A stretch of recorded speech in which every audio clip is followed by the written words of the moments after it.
I noticed a certain sluggishness, almost lassitude, in the man standing by the wall before me.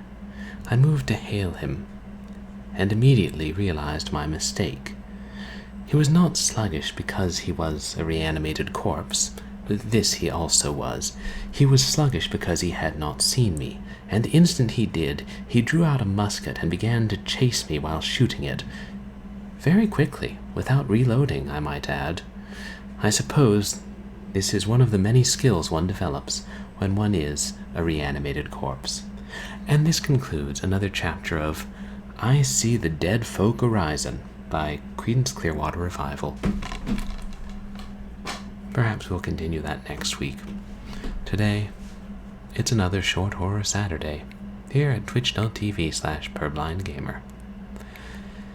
And I hope everybody is doing as well as can be expected, and at least enjoying the weekend. You know, I'm just relaxing this weekend. Don't have any work to do. Probably should do work, but won't. Hey, Dompressa, welcome in. How are you doing today? Appreciate your being here. Yes. Notice I actually am starting to stream late afternoon, which is, I always say I start Short Horror Saturdays late afternoon and they only last an hour or two, and then I usually start them in the evening and they last 3 hours. But I'm turning over a new leaf, and we'll see if this leaf lasts longer than 24 hours. I suppose it's not really turning over a new leaf so much as finding one stray leaf that's blown into your yard and being like, oh, this is nice, and putting it on the mantle, and then it gets blown out the window. Oh, that's good. Well, I'm glad that you'll get to sleep in tomorrow. Sorry it was an early morning for you, though. I'm very much not a morning person. That's one reason, well, that's probably one reason I tend to stream later. And also one reason I'm glad that our office is open, doesn't open till 11 o'clock. The trade-off being that then I have to stay late and don't get home till 8 or 9 p.m. But if it means I don't have to get up at some ridiculous hour like 8 a.m., then I'll take it. 8 a.m.? Why would anybody want to get up then? That's before dawn, I think. I used to do that years ago. That's another nice thing I liked about grad school. The classes didn't start before 9, and they tended to be later. Suited me. Today we'll be playing, and I know I mentioned this before and announced it on Twitter and MySpace. We'll be playing Raising Dead, and you guys probably think I actually mean Dead Rising, which is a little bit different. 4 a.m. You have to get up for 4 a.m. and 4 a.m. for work? Good. My goodness, Dombressa, that's... I'm sorry. There should be restrictions against that. I don't know. Labor laws or something. The union should do something about that. Unless you're in some industry where you have to work by night, like, you know. Like firefly trappers. Okay, the firefly trappers have to be up at 4 a.m. The rest of us, slightly less. This game, Raising Dead. The name when I first heard of Dead Rising, which came out for the Xbox, I think that was an Xbox exclusive. I first thought, oh, is this a remake of Raising Dead? It was not. It was better. And, yeah, that's the good side. If you go to work early, you get off work early. At least there's that trade-off. I first played the shareware version of Raising Dead, I don't know, probably in the early 2000s, because it's a Doom clone, and actually it looks a bit closer to... It's one of those, kind of between Wolfenstein and Doom, but they would call them Doom clones. But it came out in I think it was 99, which was surprisingly late. But it still had basic enough FPS gameplay that was like a few people could work on the engine. You didn't need a big team or cutting-edge technological or coding knowledge. And the company, it actually still has their website up and sells products, but they've removed the game. I just got it from the Internet Archive. Unfortunately, the full version. And I think they said it was distributed as shareware, so maybe it's like, if you like this full version game and want to keep playing it, you should send us a little money. And most people will be like, but I don't like it, and I don't want to keep playing it. But it works fine in Windows 10. It's one of those games, if it were re-released on Steam, I would pay $1 for it, just since I played the shareware version, was always curious about it, but I know I'm somewhat in the minority. And, oh yeah, and thank you to everybody who came out to our last couple of streams. We played Strong Bad's Cool Game for Attractive People last Sunday, which was hilarious, and Resident Evil for the GameCube on Wednesday, which was not quite as hilarious, but still fun. And we managed to make it hilarious with long discussions about zombie-based cuisine and sharks that don't need water to breathe doing exercises. And yeah, knowing me, a whole bunch of other random crap. Yeah, definitely enjoying that game. Well, let's start up Raising Dead. It's got to be a horror game because it's about raising the dead. I mean, that's horror subject matter. Oh shoot, I forgot to change my title on screen. Sorry about that. Yeah, we run a professional operation around here.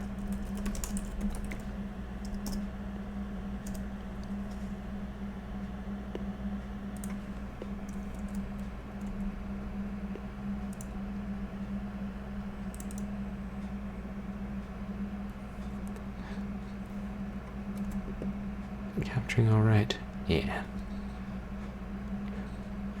See, there actually weren't any files describing the story in the folder. Let's see if there's something within the game.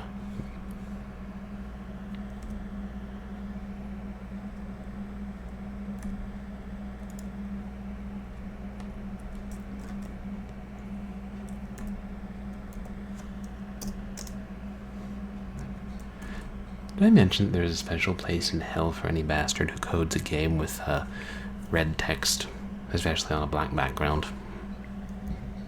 I don't know, maybe this isn't text, maybe this isn't red, maybe it's dark purple.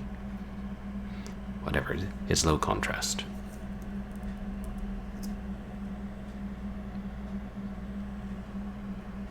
Okay, this is egregious. What the hell? You got a SVGA palette. You know, if you had like EGA, maybe I would make allowances or something, but what even are these colors? I'm assuming the background is dark brown and the font is red. So yeah, I have no idea what it says, but I think it says the dead are coming back to life, go kill them. Works for me.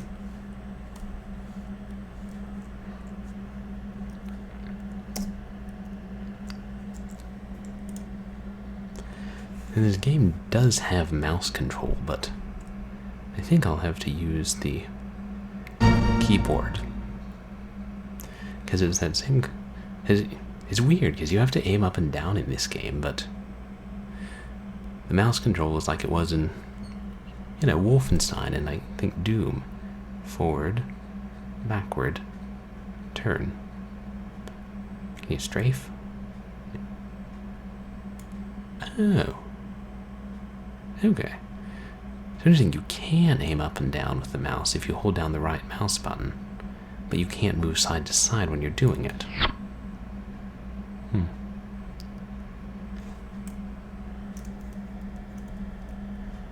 Okay. I wonder if I... No.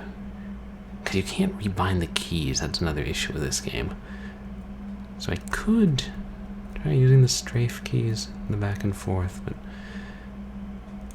I feel like I'm playing Stargate or something equally complicated. I think I'll stick with keyboard.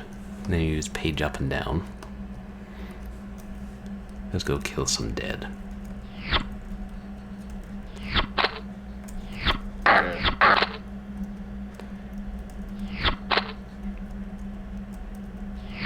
Yeah.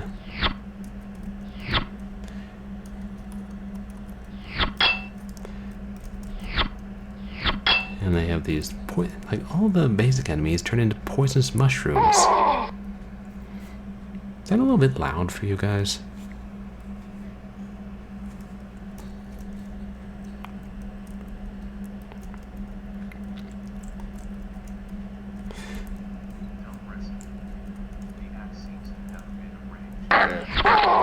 Yeah.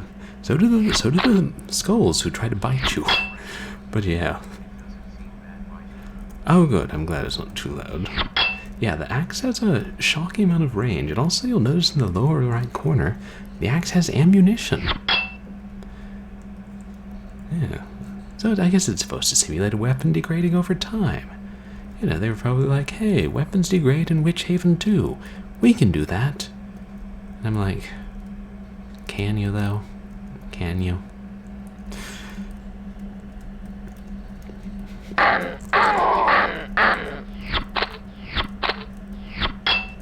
And the thing with like all of them turning into, you know, poisonous items that you then have to destroy, it kind of slows down the gameplay.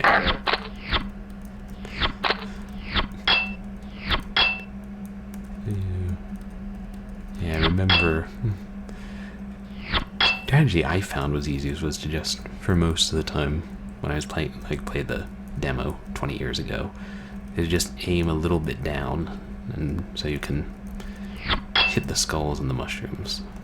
I'm glad the axe has a bit of a range.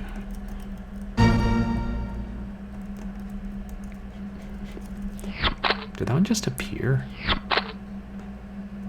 Huh. It's interesting the way the items appear when you kill them.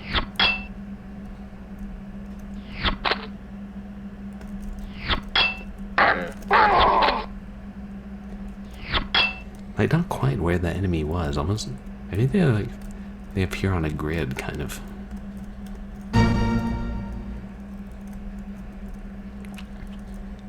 Oh yay, a fan. We fell into the fan. And popped back out.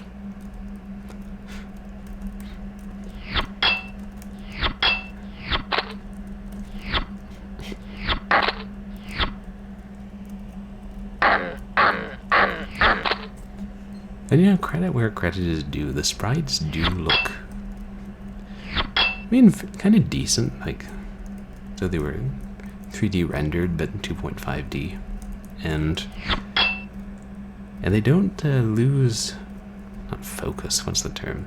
They don't become more pixelated when they get close to you. Which they did somewhat even in the build engine. See, they still look pretty clear. Oh yeah, he left us a drink. But it's a poisoned drink.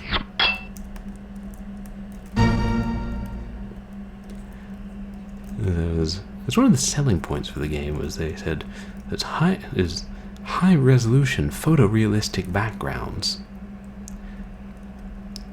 I don't know if I'd go quite that far. I'm also kind of surprised there's no music. Maybe they were going for realism.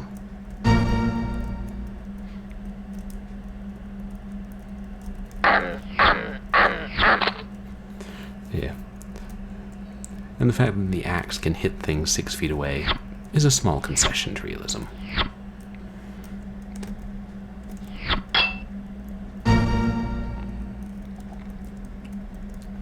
Hey, we got the musket, which, based on the ammo, I think it's a musket. Either that or it shoots peas.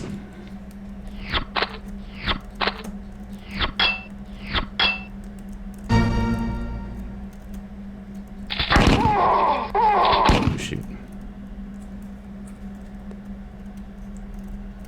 He's shooting us.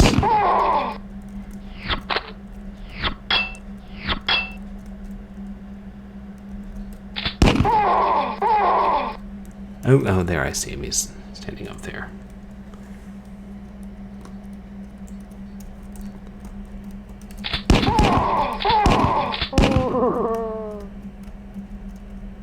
Can you jump? Oh, no need to jump.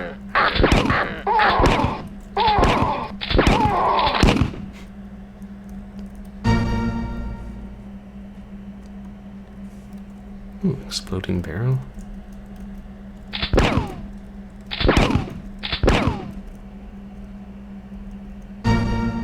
Ooh. Oh yeah, health. I don't know what that was. Was that a barrel of water? Let's take a closer look next time.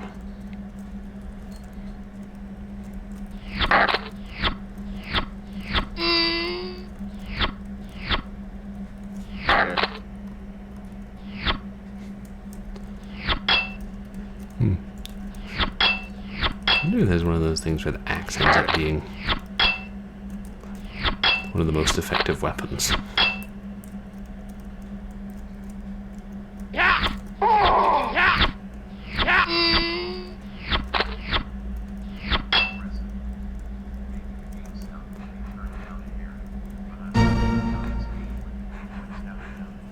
Okay, oh, good call, Dumbressa. I think it'll work. Like most of the old games don't seem to mind you alt tabbing. Some of them do, especially on the newer setup. But rather than trying to adjust it within the game, I'll just use the Windows 10 volume mixer. It's a handy feature. And yeah, it did seem, especially like the way your character shouts so obnoxiously every time he gets hit. It's like, dude, I get it. There's a skeleton or a skull chewing on your foot, but just calm down. It'll be fine. You don't need to yell every time you eat a poison mushroom. You also don't need to eat everything you walk on.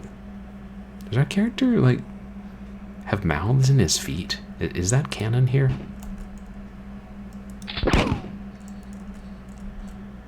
Here.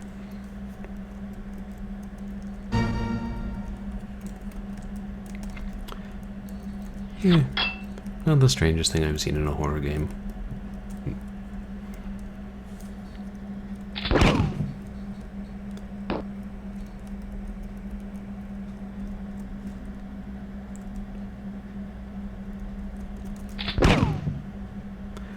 Well, I guess the exploding barrels don't hit the skulls. Oh, I was hoping for some blood. Because skulls that have been picked clean have a lot of blood in them. I assume. Apple has restored health. I just noticed the messages at the top. We're outside the playing field.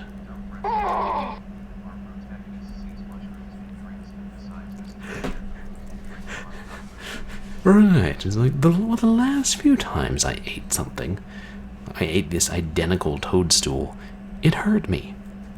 Brought me 5% closer to death, but this time, I bet this is one of those delicious mushrooms that you can slice up and saute like a hamburger and eat on a bun with ketchup and tomato. And there's another toadstool. Like, these skulls have been dead for a while. I don't want to eat mushrooms that grow out of them. What is that? Someone's throwing sharp things at me. Very slow, sharp things.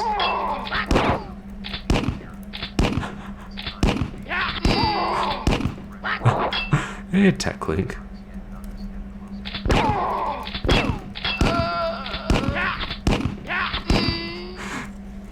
It's similar, like every time you eat dairy, you think, this time it'll be fine. How's your Saturday going, TechLink? Yeah, those toadstools will do something nasty to his liver over time. And you guys should check out TechLink, who's an awesome programmer, and sometimes does coding streams, and sometimes does FPS streams. It's a fun time. I don't think I've caught one of your streams in a bit, TechLink. Yeah, you've been working through Rage for a bit. Oh. Yeah, I'm trying to beat the summer heat. I hear that. I'm in Southern California, which is kind of a desert. But you know, when I'm walking back from the bus stop to my house at night, I'm kind of thankful that it's a desert and the nights are cool. I may change my tune in the winter. I may change my tune frequently.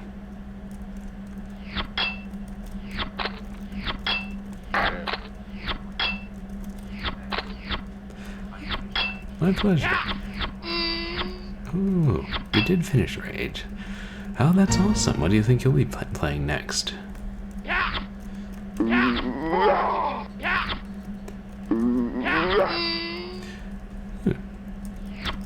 The axe is a very slow traveling weapon.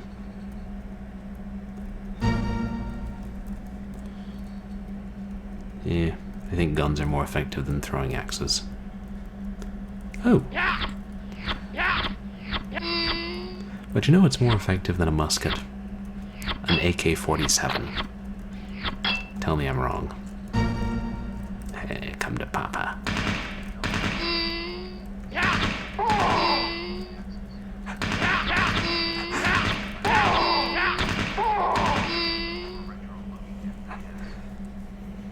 To try. What is it? Oh yeah, it sounds like those axes are really hard for them to throw. Oh, strafe, yeah. I've seen that, TechLink. I know there've been a bunch of those, you know, 90s style FPSs released in the last few years. I don't know, maybe Bedlam was the start of it. But what's that? Did you get that Boomer Shooters bundle that Humble was doing a while back? I'm trying to remember if Strafe was in that. I had several that I'd kind of been thinking of playing. Yeah, it was great. There are just so many if you like that kind of game. Which I do. Specifically the ones that are good. I wouldn't say this is one of the genre classics exactly. I don't know, it's moderately fun though. In a slightly shallow kind of way.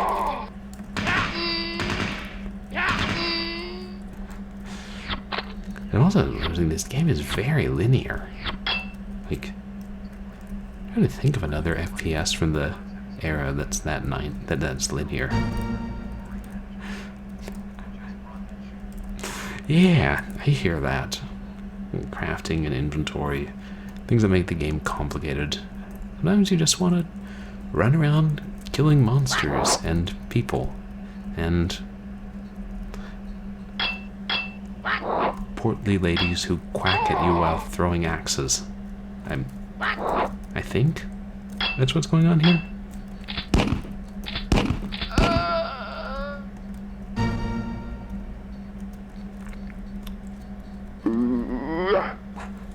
Yeah.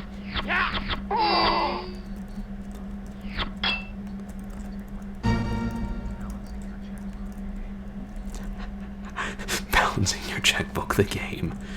Yeah. Like, things that people don't think are fun.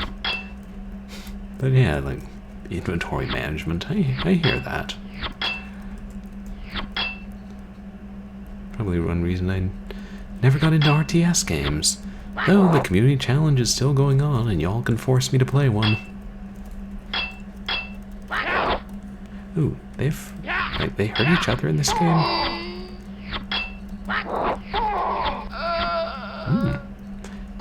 Yeah, the swinging axe is effective. I don't know, battle axe? Let's call this one a battle axe and the other one a pike axe. Pie axe. Axe used to cut pie. I think that would be hard to do well. Maybe if it were like a very small axe. still.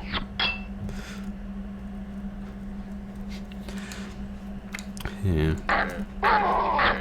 Balancing your checkmark the game. Although, you know, they come up with some surprising things that turn into games, like that. I mean, a couple of like lawn mowing simulator games. It's like people don't enjoy mowing the lawn. Why would you play games about it? But apparently they're somewhat fun. I don't know if you also have to get into vehicular combat with graboids as part of it, which I don't when I mow my lawn.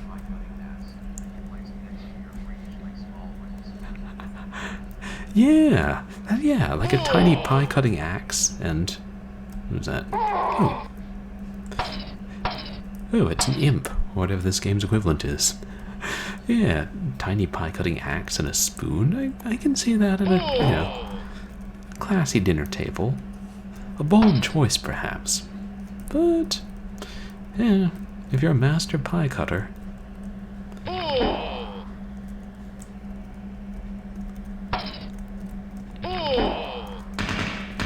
Aiming.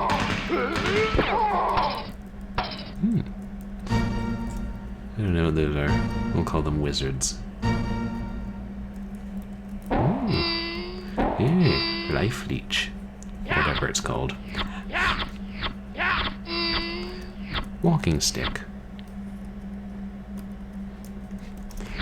Probably would also be easier on a traditional full-size keyboard to reach up and push the page up, page down keys to look up and down. Is that? Oops. Let's see, is that 3D? Nah, it's normal. It's 2D sprite is always facing you. Oops. I didn't see what they called it. Fire. Yeah.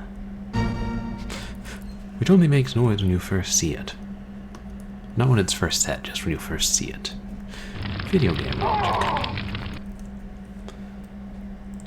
Do I run through it?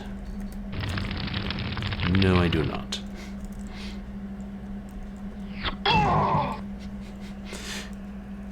We have to kill fire.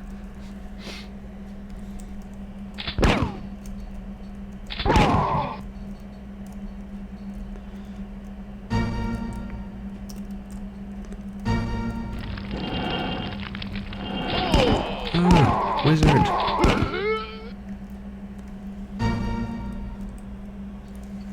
A staff. They're really getting creative with their names. The weapon names. Axe, machine gun, apple, staff.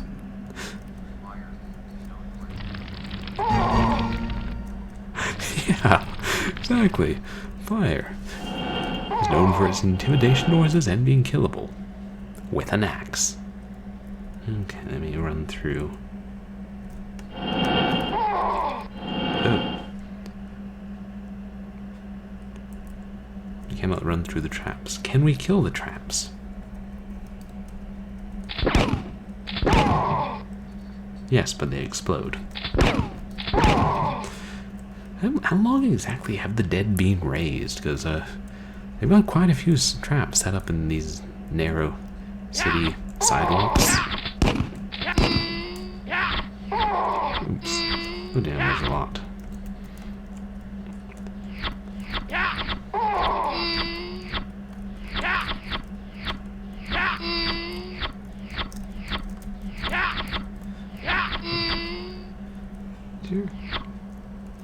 I think even if you don't hit anything, it lowers the ammo on your axe when you swing it.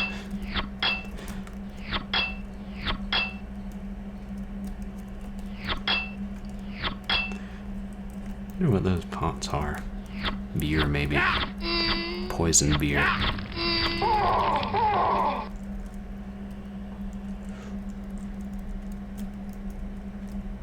Yeah. There's a barrel there, but I'll see if I can waste a few more of these dead men first. Wizards.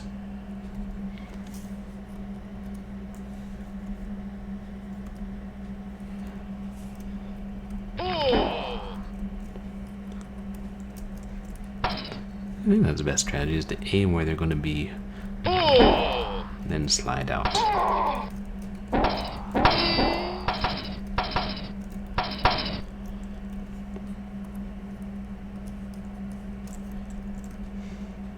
A very shiny skull on my staff. Got one.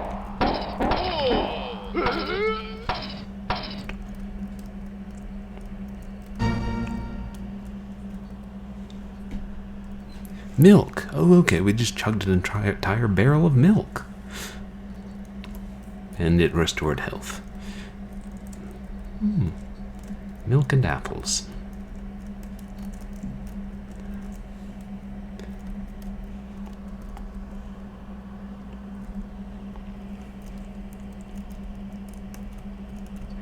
I should grab that stuff. Yeah, I feel like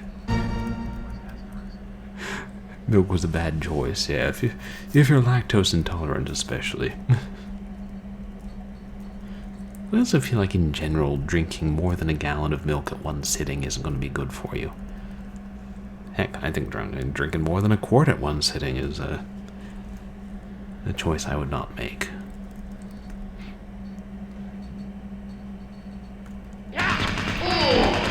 Uh-oh. Shoot. Ah.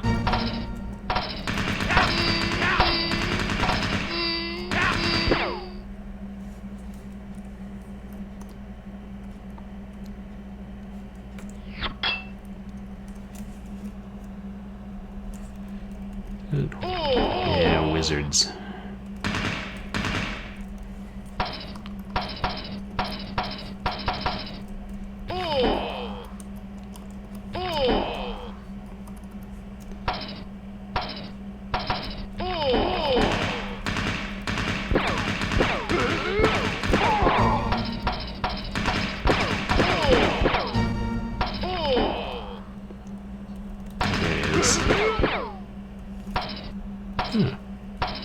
It could have gone on significantly worse.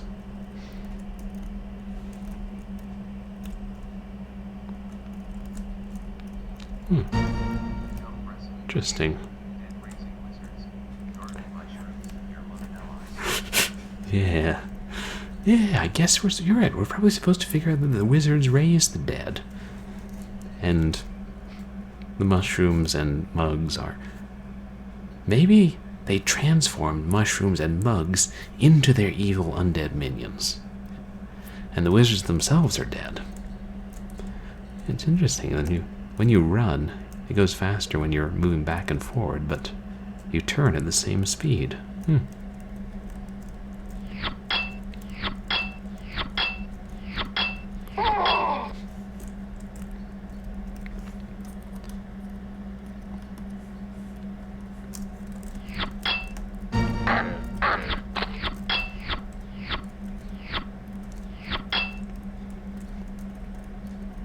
Yay! A new swinging axe.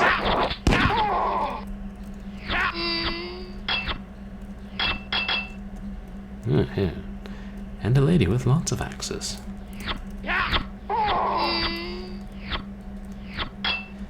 Yeah.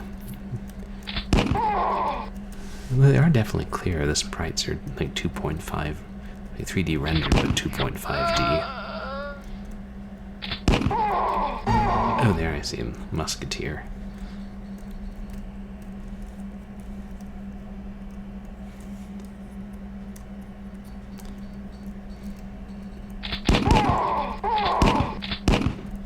Anyway, you get out of the way. I'm trying to shoot somebody with a ranged weapon. Hey, you have a ranged weapon.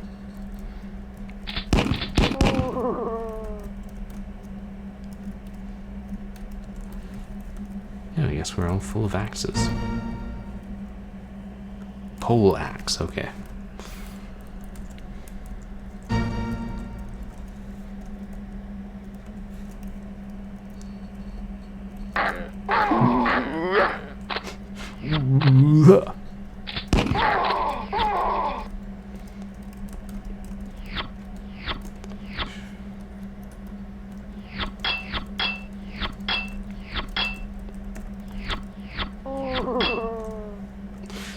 least they have the decency to turn into useful things.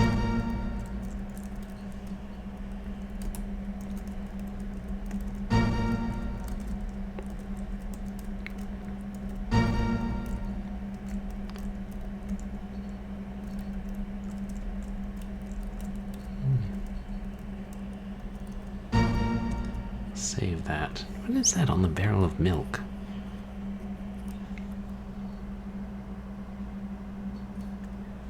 Just a flour, I think?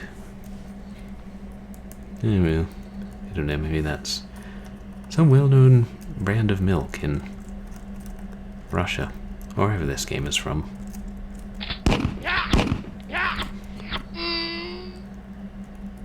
What's that? I think the musket actually does more damage than the poleaxe.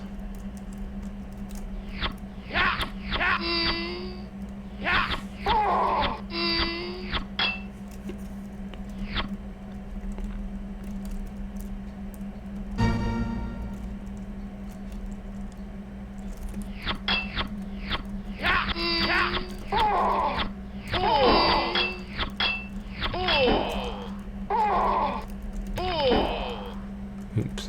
Oh, shoot. Wizards.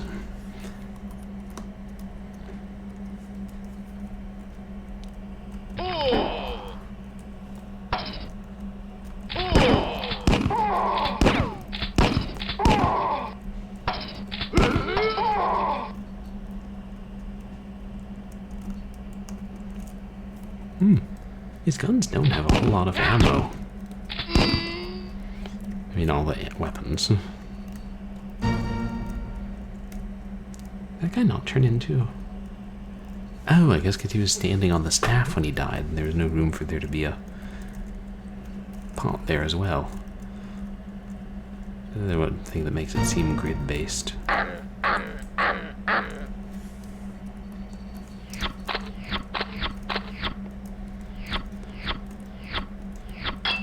No.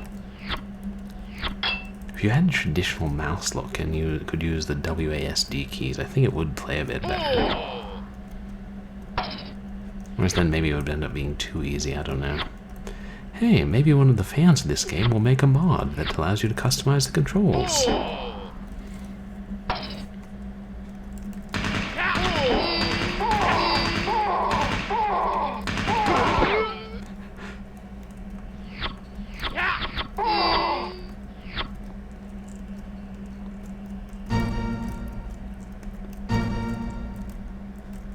Yeah, there's only one difficulty level now that I think about it.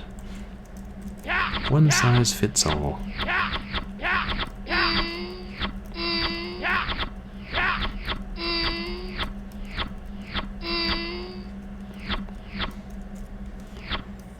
And also, I guess I'm using the guns less because I'll need to use the axe to clear the poisoned items afterwards.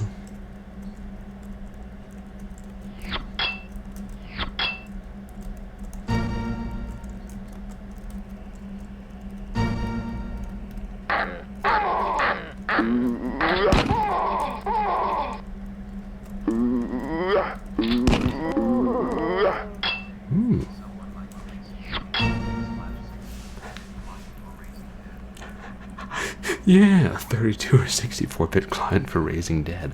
Ooh, with multiplayer too. Yeah. Find other players through your IPX connection or one of those things.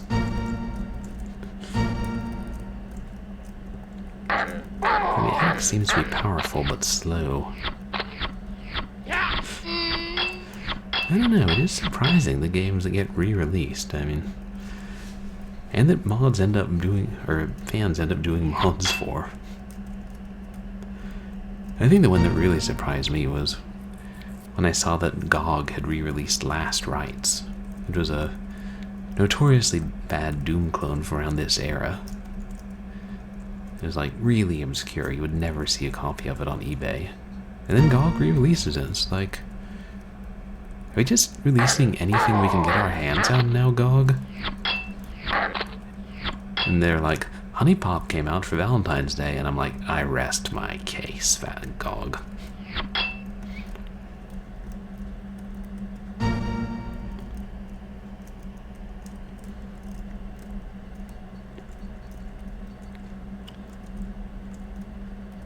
Oh, interesting. The illusion of multiple levels.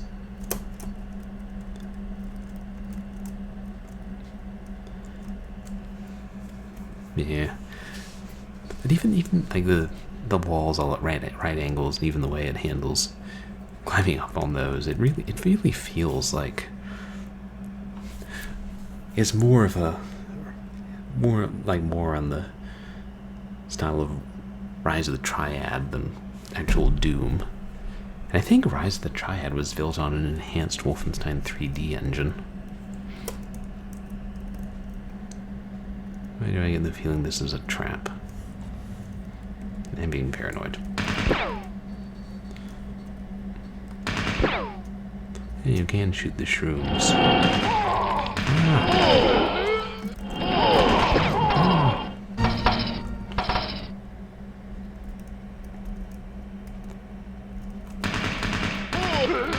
There, right in the hat.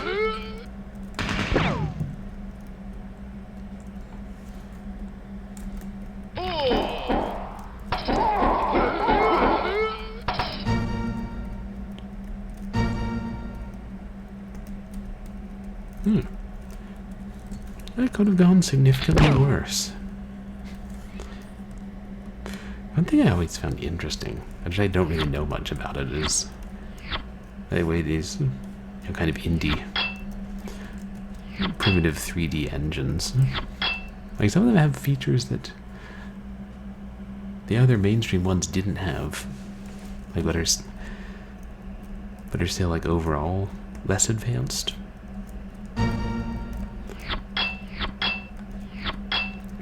Like, this can't handle height, or non-right angles as well as Doom or Build could, but it's,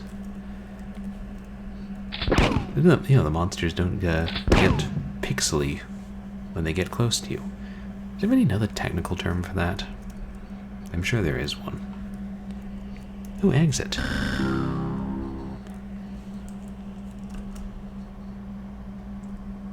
33 minutes. Okay, these levels are at least substantial in size, if linear. I didn't kill everyone. Oh well. What's that say? Attempt 1. Huh. You want to tell me the name of the level?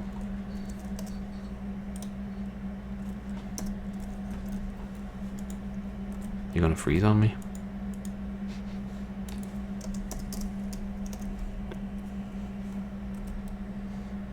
Seriously? We're doing this?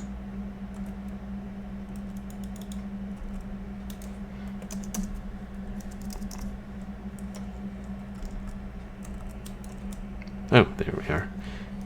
Oh, okay. I guess caps lock is a pause key.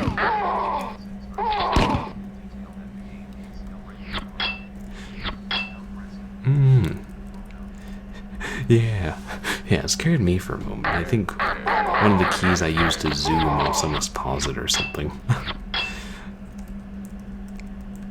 But yeah, I guess it's like the game is still able to render them when they're really close. Yeah, I mean, maybe that means maybe they're higher quality, or maybe it is because they look, I think, 3D rendered or whatever. I don't know if I'm using terms correct. Oh,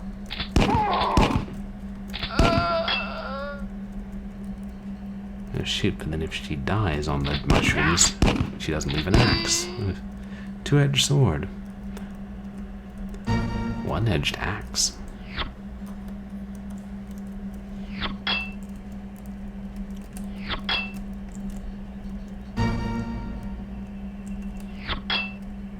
Huh. Okay, so the barrels don't explode. But do they contain items sometimes? Let us destroy everyone in the game and find out.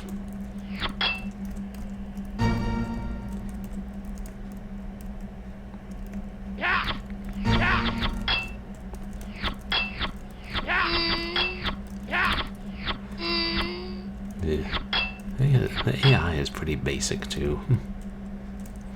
Like, See you, move towards you, shoot at you.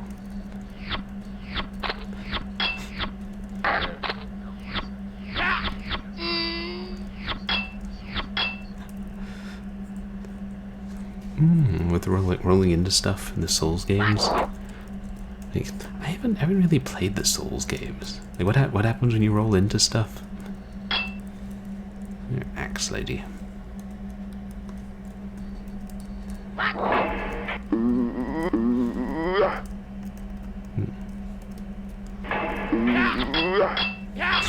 Oh. I think that throwing axes are also harder to hit stuff with. Should be avoiding most of the detritus on the ground.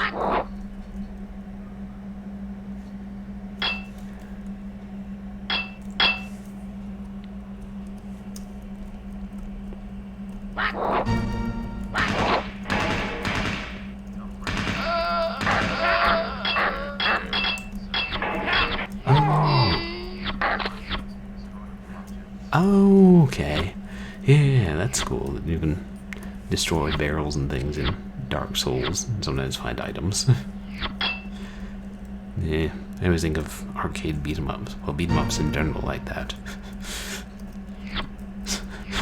It's like in that episode of Gravity Falls where the arcade character came to life. I will scare him with this pipe. Where did you get that? I punched an oil drum. This street has very dangerous litter. Also, Gravity Falls was brilliant.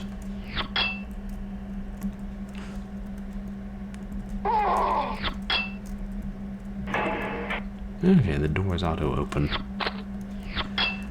The hells would the little floating skulls be able to open them?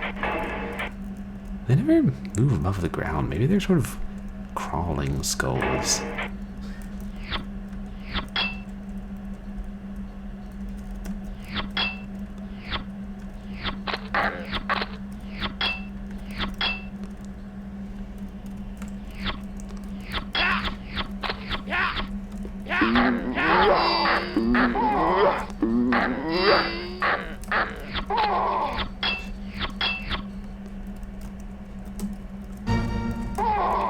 Oops, that was a pot of beer. Poison beer, of course. Don't you hate it when you can't tell your pots of poison beer apart from your apples? That's why I keep them in 2 separate cupboards. I suppose if you want to play a trick on one of your friends, you could go to their house and put their pots of poison beer in their fruit bowl. See if they notice before they take a bite out of one. I just find it fascinating that the poison beer pots are edible. Imagine if you could eat beer cans after you finish drinking the beer.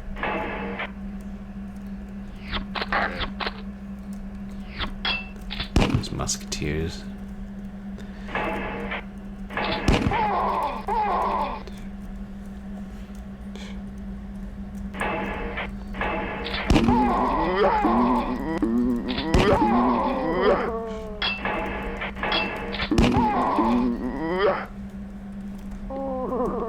Oh, got him.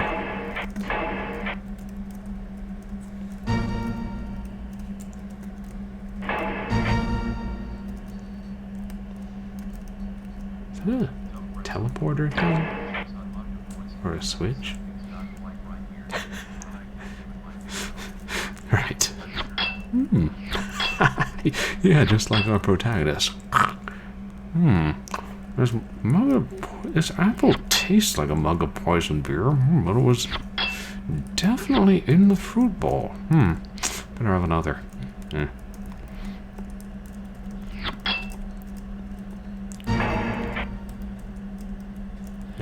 Maybe I release those skulls.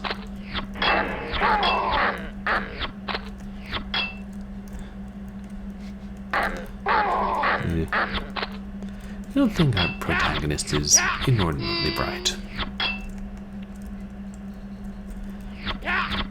Of course, I also realize that I'm not playing him in a way that makes him seem like a genius. But I blame the controls.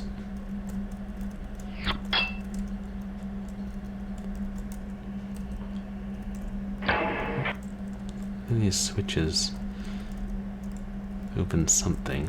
Oh, maybe they make those steps appear. I'll save the milk.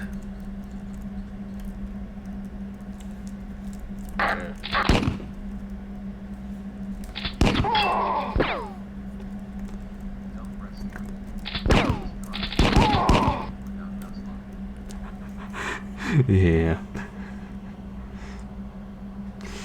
Yeah, in a world without mouse look. It's not a world I'd want to live long in. Except, of course, Doom is insanely fun with just the keyboard. You don't need to look up or down. Just need to look forward and shoot. And look forward to shooting.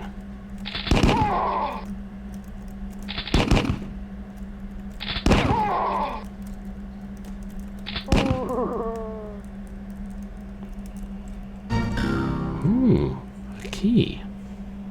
Yellow key. Looks like it belongs to a very large music box. Oh shoot, they're up there.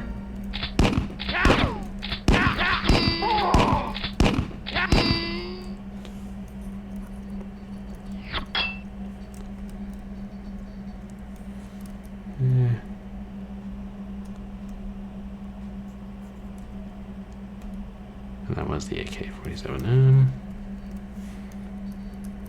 Since this is more powerful. Oops.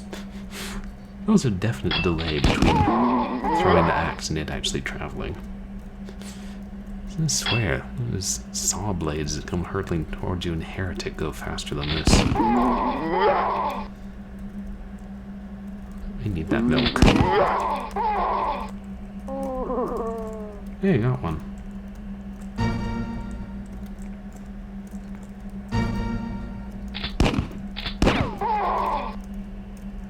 Oh, you can use stairs. You can use stairs. You're an undead musketeer.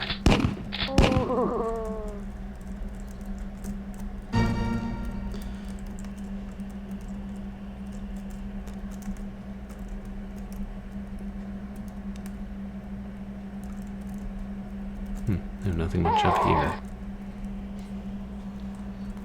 Mushrooms have reduced health.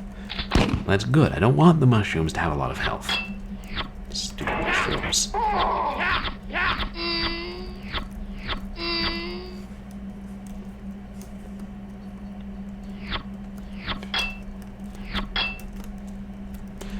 I'm tempted to try playing with the mouse, but I'm pretty sure it would do a lot worse. Ooh, will this hurt her?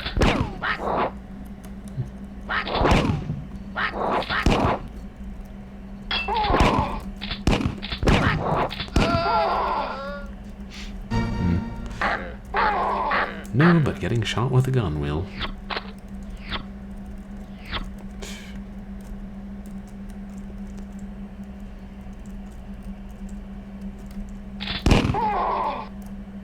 I'll lead them closer to me. That's where sometimes he teleports a couple of steps ahead. He really shouldn't.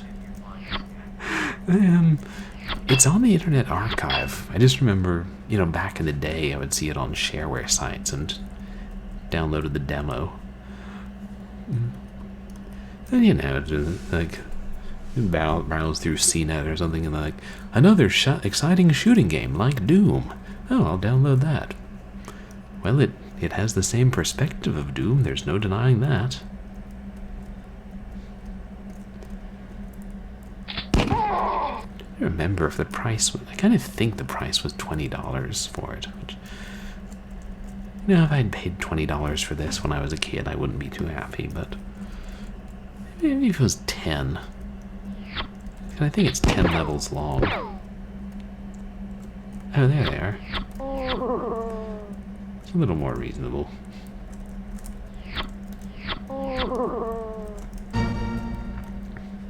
There were a lot of shareware games. If the registration fee had been cheaper, like, I would have bought it.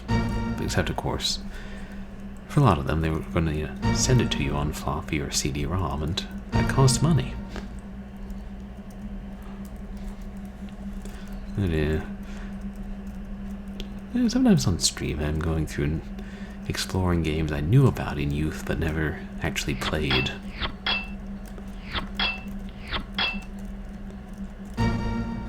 So they're all wonderfully available now. Well, some of them are. Some of them are very much not available.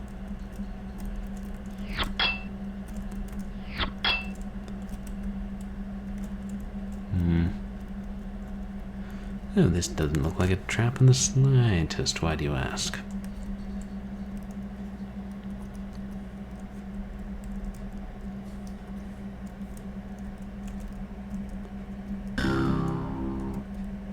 Oh, there's skulls. Skulls we can handle.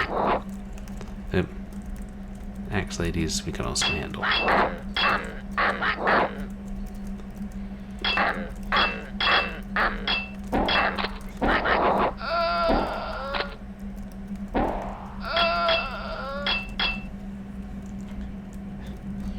You can hear their axes clinking against the walls long after they're gone.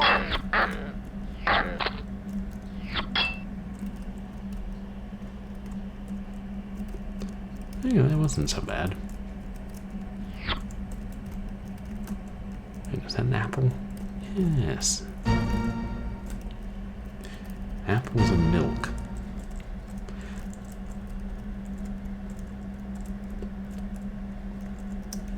I wonder why. Like, why they chose those specific things.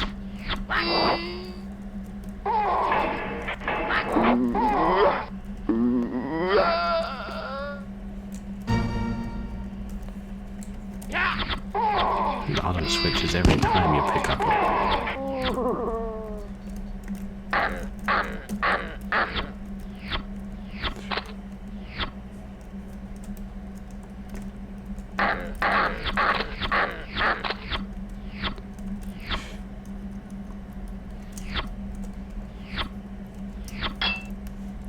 I'm overestimating the range of the axe, impressive as it is.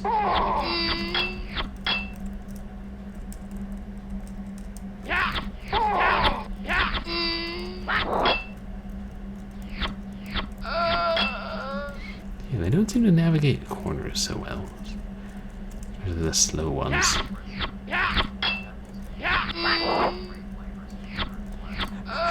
Yeah, you know, everybody loves apples. You know, unless you're in the Garden of Eden or something. Everybody loves milk, unless you're lactose intolerant or something. Why not mix them together? Yeah. I mean, you know, granted, you don't see them mixed together in the game, but those are the only two things that restore health. It's like, they're one of those combinations like bananas and tomato soup. You just never see it in video games very much, and I feel like Raising Dead is taking strides to change that. You know, I don't want to seem a little premature, but I'm hoping that eventually we get to the point where there are video games where you eat beef and drink Diet Coke. Mixed together.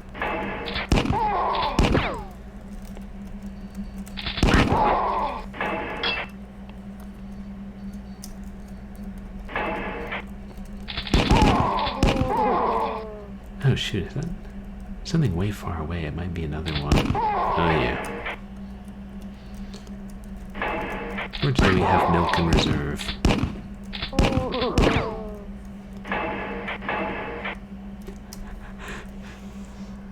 Yeah, exactly. Put the beef in the Diet Coke and drink them both together.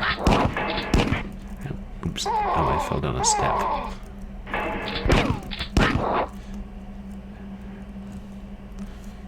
These guys.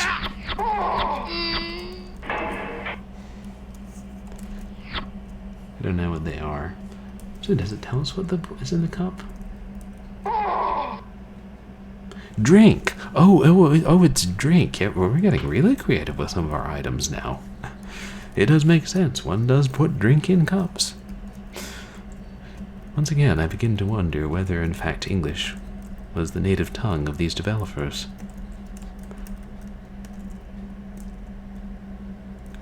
I'd probably get the milk after I killed her. But I'm just drinking now. This game brought to you by the dairy farmers of America. Or perhaps the dairy farmers of Russia. I'm not sure.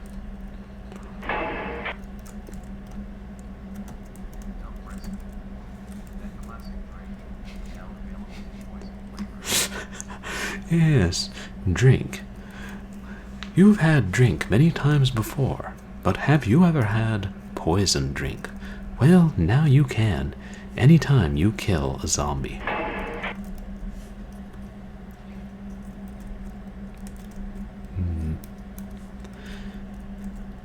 Yeah, the drink is like a tabula rasa. You can project your own favorite drink onto it. So it makes you feel more like you're really in the game, because one person is imagining vodka, one person is imagining Diet Coke, one person is imagining the blood of their enemies. Whatever your favorite drink is, forget this.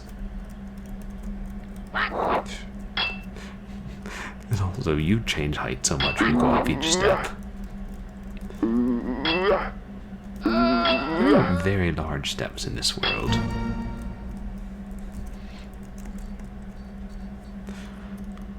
One small step for a man, but it takes you up about 3 feet vertically.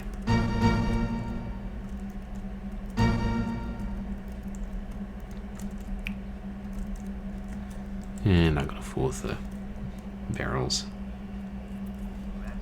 I ain't got enough ammo. Hey!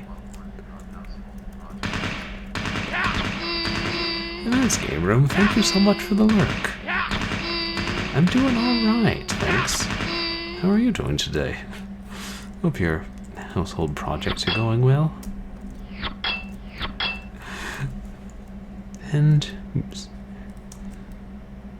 you guys should check out Matt's game room. Who... I don't think I've caught many of your streams, Matt, but you mostly do retro, right?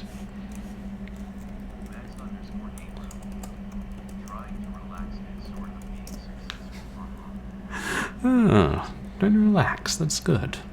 Yeah, we can be semi-successful, because we can never be truly relaxed, even on a weekend. There's too much to do, too much to worry about. Maybe that's just me.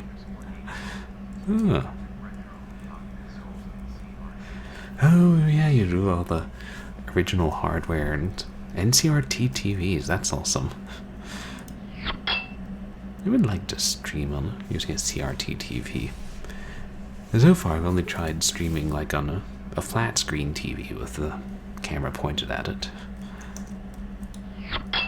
Oops. Oh, yeah, no WASD keys in 1999. How are you enjoying Earthbound?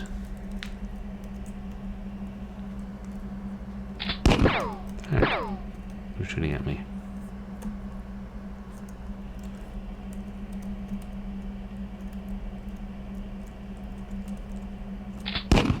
Oh, there he is.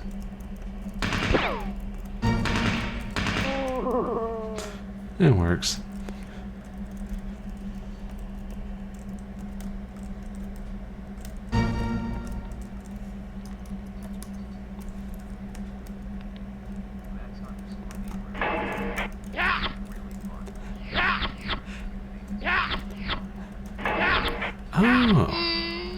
Oh, that's great.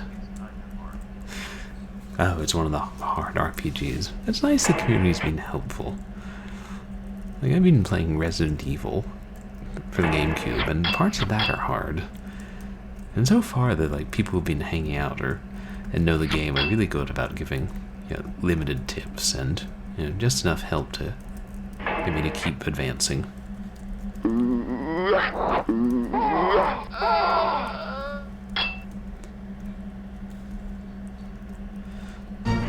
It's especially good if it's one of those communities that doesn't want to backseat or spoil the game. I know some games have more problems with that than others. Which one?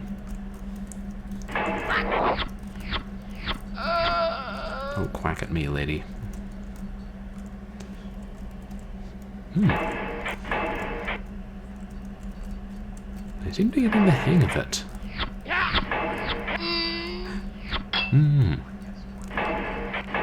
Yeah, I agree, like, spoilers are much worse, and yeah, for me, I think it kind of depends on the kind of game, how much I want backseating, but usually I'll try to at least figure it out on my own, but some things you really can't, and I have to end up looking them up anyway, especially when I'm playing obscure games that no one else has played.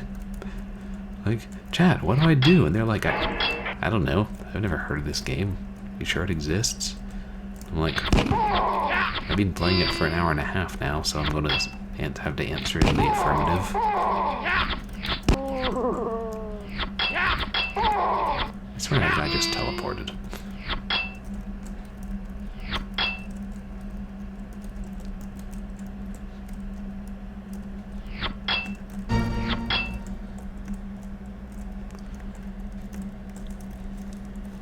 I can do this. Oh shoot, wizard.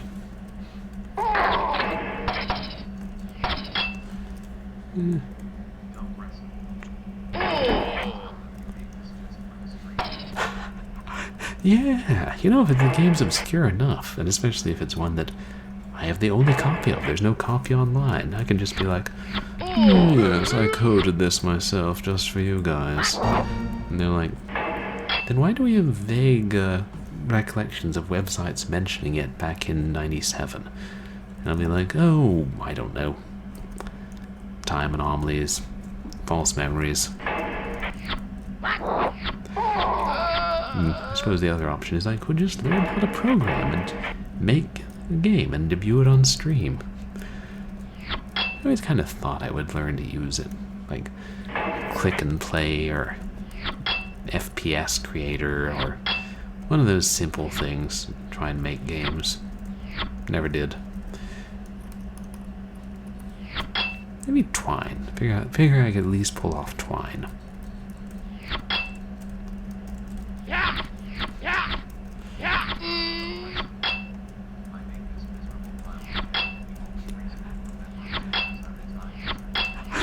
Yeah, exactly. Like, no, I made this, and then I time traveled and put it back, you know, on the, or put references to it, but not copies, on the web back in the late '90s, so that I could later claim that I just found it, but I wanted to tell you guys the truth. I actually made this.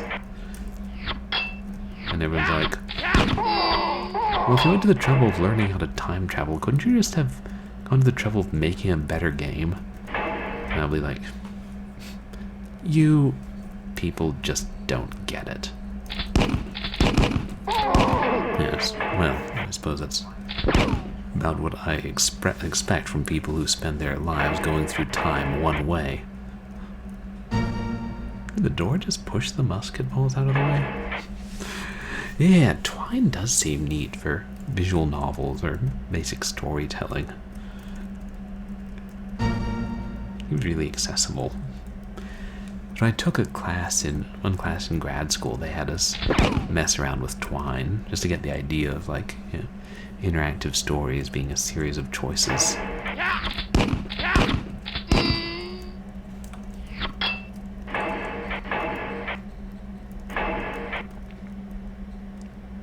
It takes a lot of writing to make a decent length game, though, but seems pretty doable, especially make like a shortish visual novel. Like, and then when we played, was it last week or 2 weeks ago, Night of the Forget-Me-Nots? It was, you know, fairly short, but reasonable length. Especially if you try and get all the endings like me. And then give up and then like, okay, how do we get the final ending? If ever a wonderful whiz there was. There's one that I killed.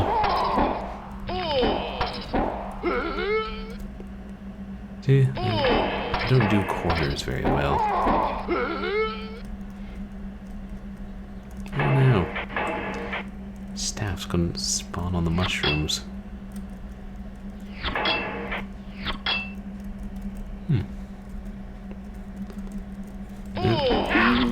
Oops.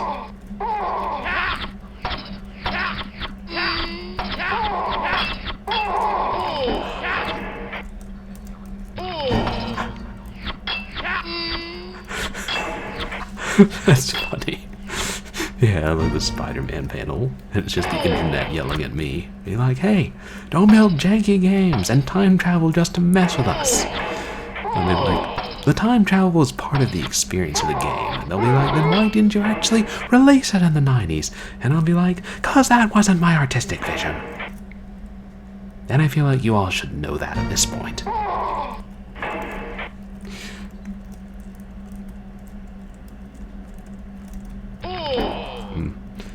The internet's like, isn't there better things you could use your time traveling abilities to do?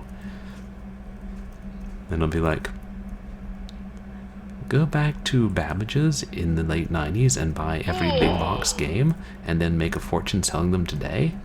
No, I can't do that. That would, like, possibly cause anomalies and, you know, the universe would implode when the time stream was irrevocably corrupted.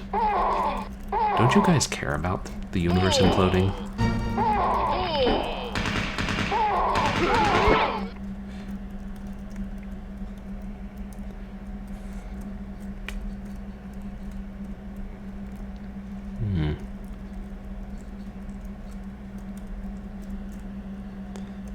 The lack of music almost makes it more ominous.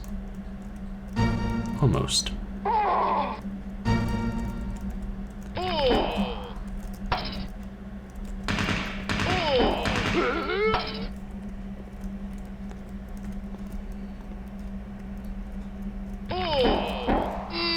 Oh, you go way up there.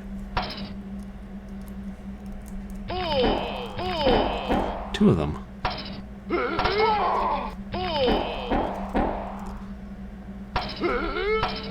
There.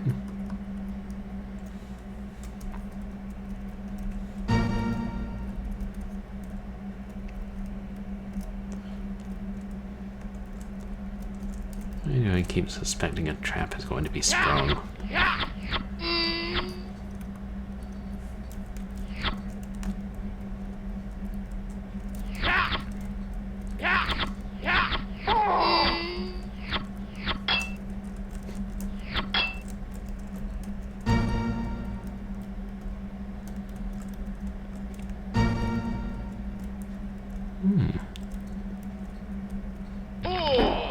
Now I say.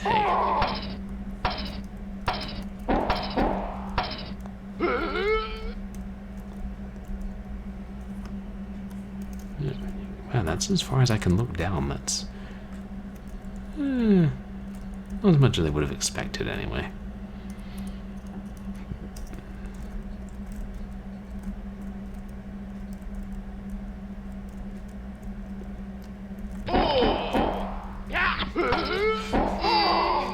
Isn't it weird when the wizards first notice you, do they sound like they just got punched? Oh! I wonder if these sounds are resampled from another source. Oh, okay, this is supposed to be water. I got it. And it's flowing. That's cool. I'm easily amused in these Doom clones. Oh, I see. She's up there.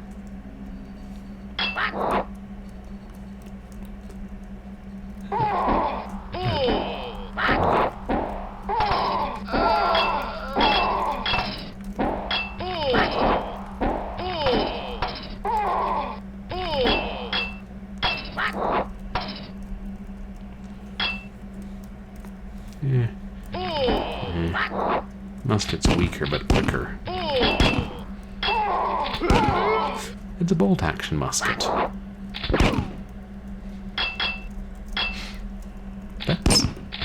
That's physically impossible, isn't it? Like, after I said it, I was saying it to be ridiculous, and then I started thinking, I'm like, could that be done? No, of course it couldn't. But could it?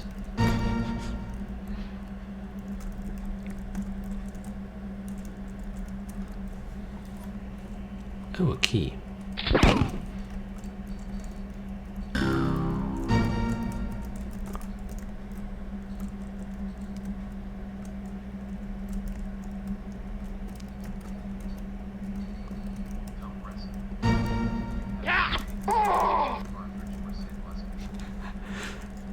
Yeah, yeah, you're right. You'd have to a self-contained cartridge for the musket, which I mean, I don't. Could you?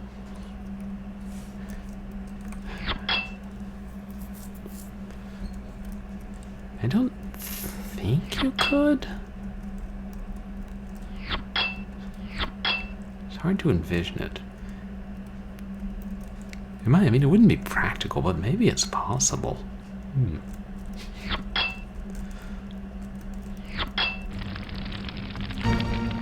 I hear fire. Very briefly. Perhaps it will burn again in 30 seconds.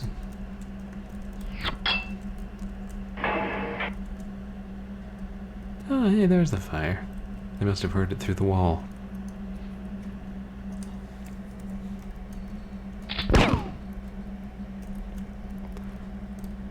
Well, it's like the old expression, let's fight fire with guns.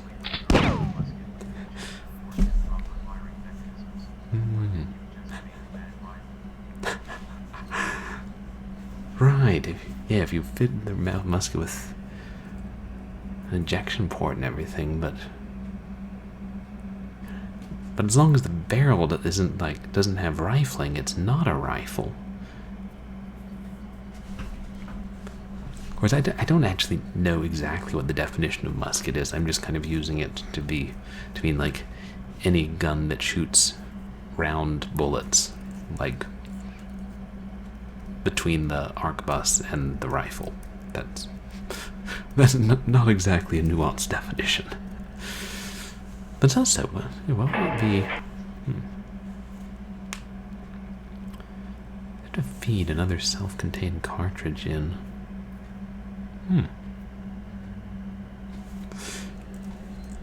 I'll have to think more about this. Oh, shoot.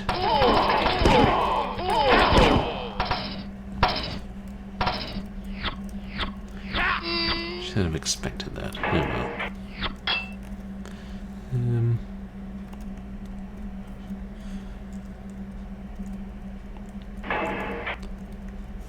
No explosive weapons in this game.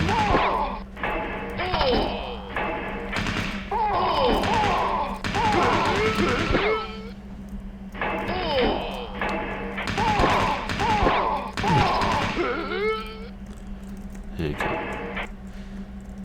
I saw some milk somewhere.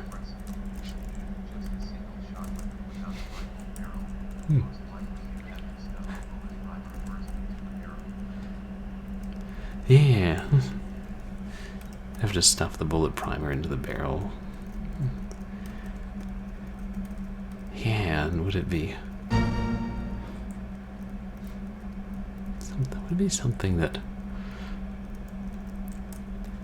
Yeah, but notice how the bullet itself, like,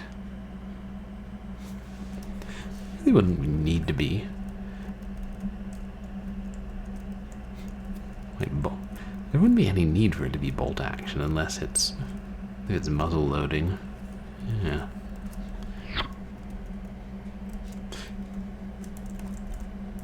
There's more milk. Oh shoot, we can't go back that far, I forgot. Clever choice, game, clever choice.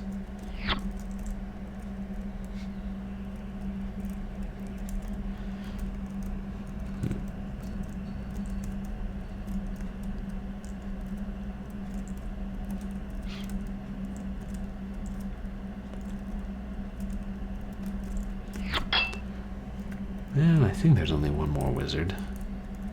Oh, an apple.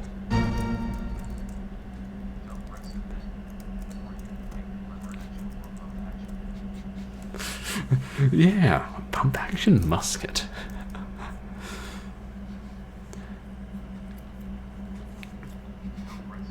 Might be possible if you... Yeah, that's true. Then you've like a pump-action musket. It would be hard, to use as a hunting weapon though, because muskets aren't that accurate. Then there's the matter of where to get bullets for it.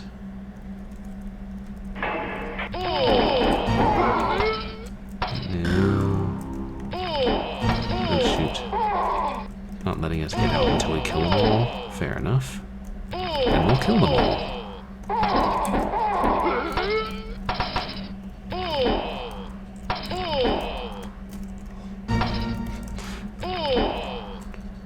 So that same thing which I found in Wolfenstein 3D, where your character is very narrow. It's like the front of you has to touch the item.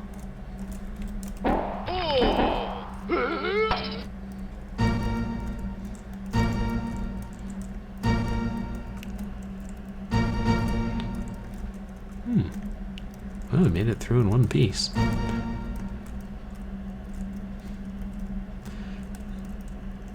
I wouldn't say this is a great game, but I am kind of enjoying it. Game? Okay. I'll play another level. What level is this? This is called... Oh yeah, levels don't have names. Unless every level is called Attempt 1. Until you die. And then it's called Attempt 2. I assume.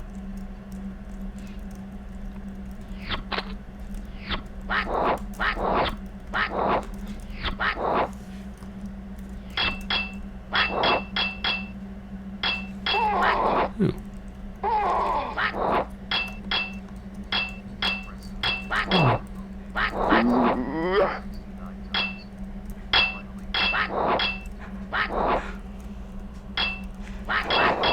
I can finally go what? Oh right, with this that freaking level exit, I was like, kept making that. And I thought it was like a noise like to say, no, you can't enter here yet.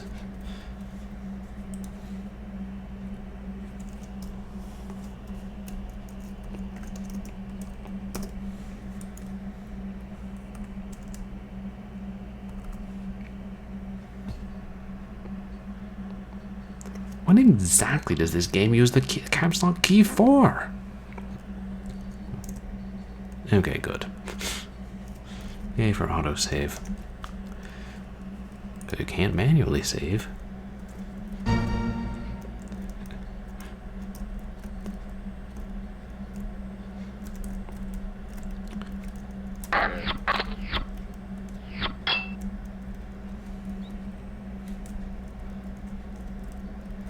Since they use throwing axes, I will too.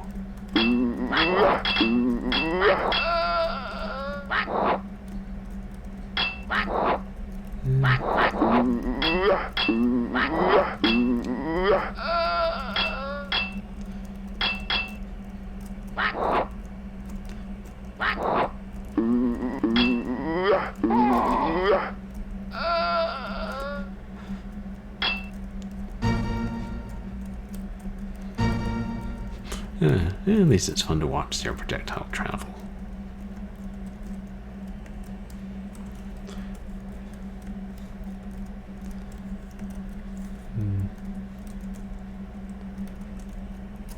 Is there anything else up here?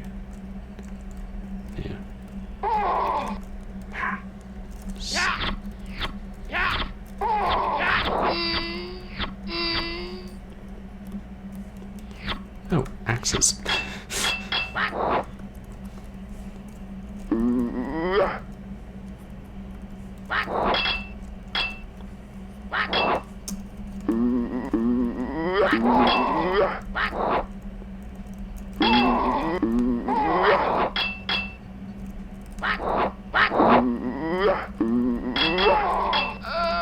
Alright, forget the axes. Oops. Oh, I'm out of musket. Finally.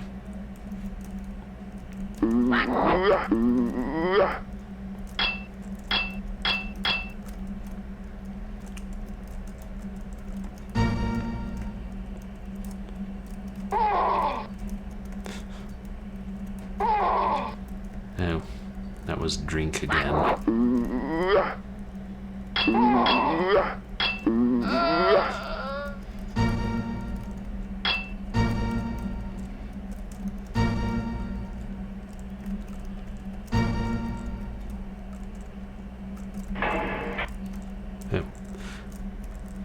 where'd that mushroom appear? It was hidden by the floor.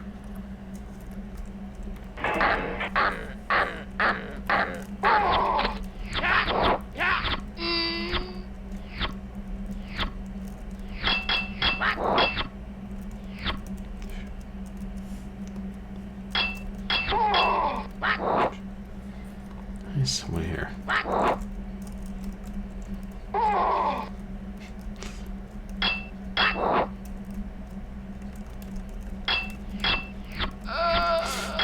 Good time the strategy is just to get close to them and wail away.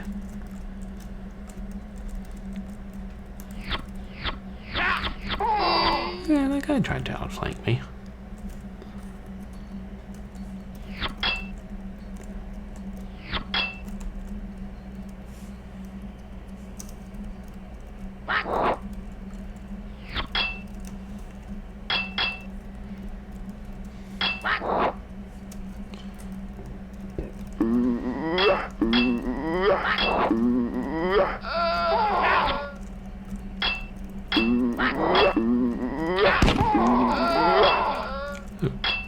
Hello there.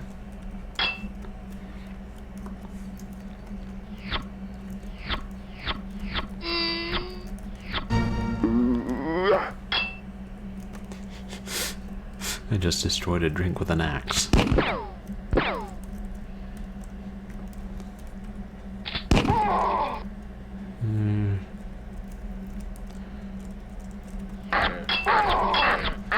Dude, where is he?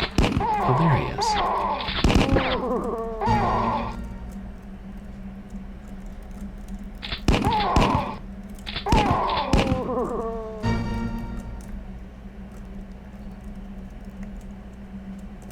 I'm gonna have to run across here. Yeah, oh wait, there's a key there. Yeah, okay.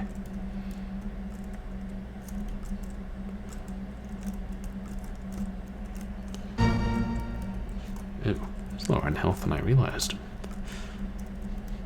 Yeah, for the amount of time it's played that exit sound, it doesn't always play the apple sound.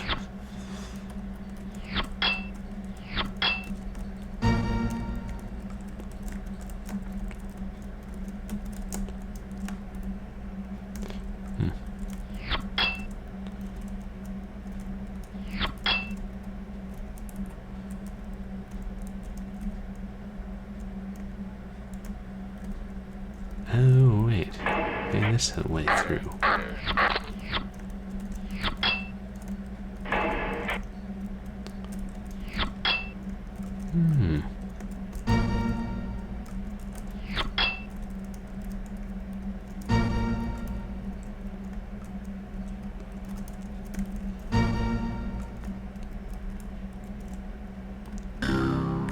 Yeah. I see they were closer together on that side.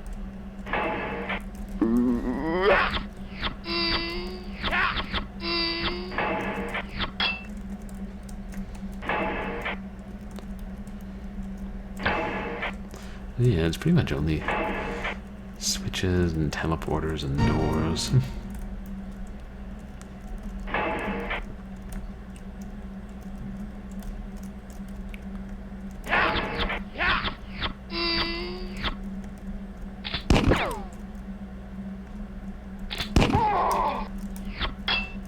Also, the sound isn't stereo, I just realized that.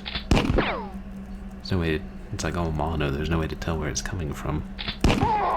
Which is awfully useful in FPS games.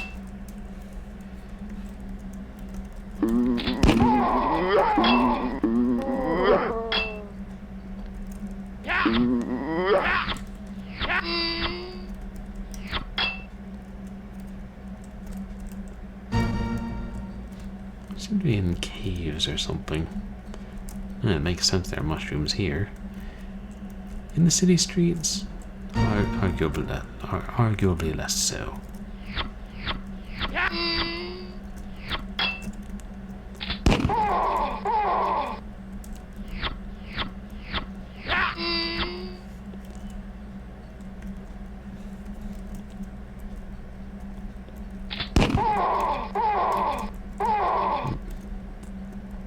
Oh, there he is. Further than I realized.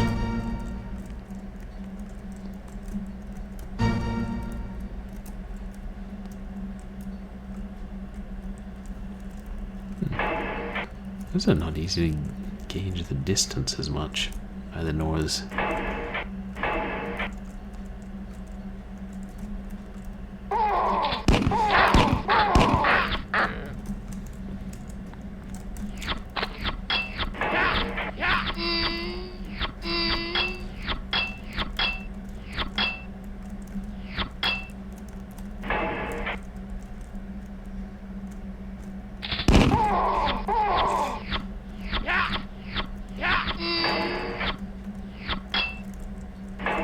Someone behind. Oh, okay.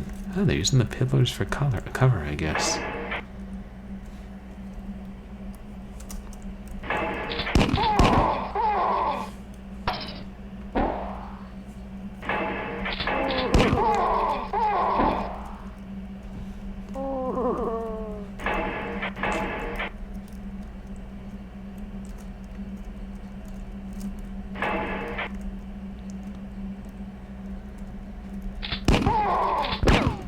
I thought there'd be more.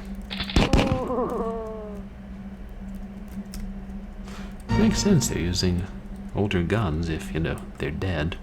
Maybe they all died, like in the early 1800s or something. I mean, look at the way they're dressed. Most people don't dress like that today.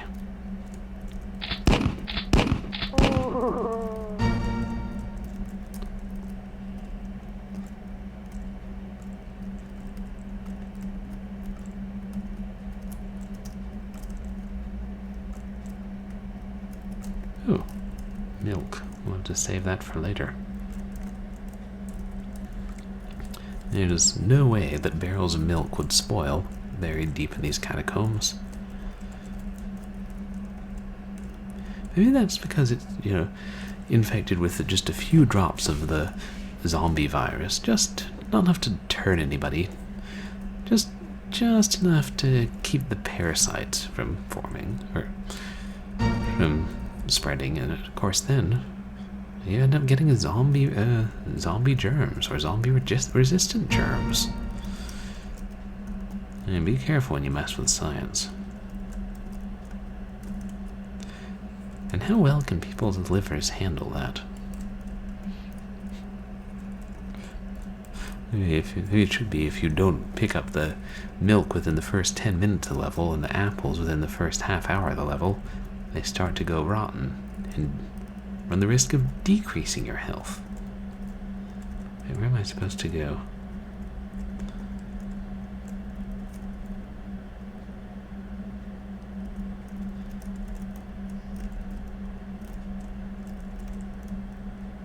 Oh, so much for saving the milk for later. Thanks, game. Thanks, skulls.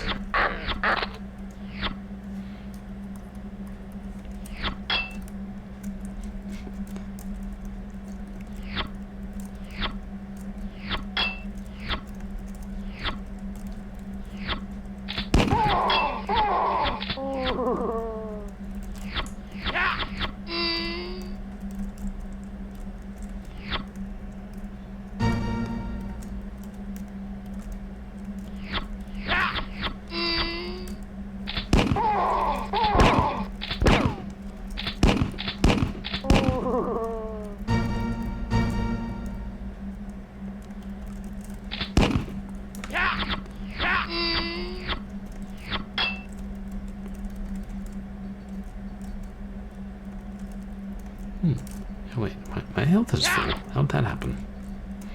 Wait, where did you come from? Wait, where are you? Oh. It's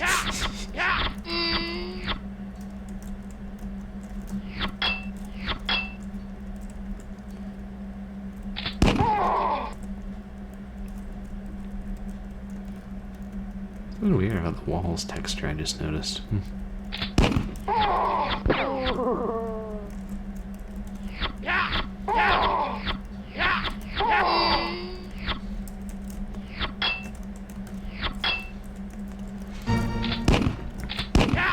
Okay, I think I'm at the right height to slash the enemies in front of me and destroy what they drop. I must never look up or down again. Unless I have to throw an axe at someone.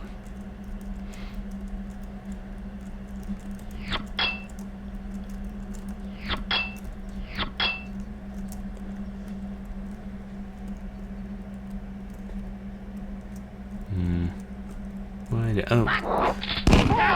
I think she just appeared up there. I wasn't really watching.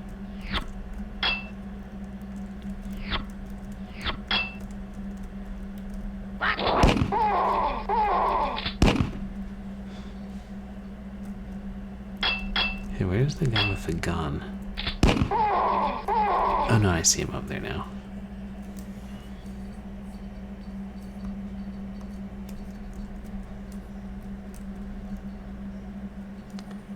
Slightly more.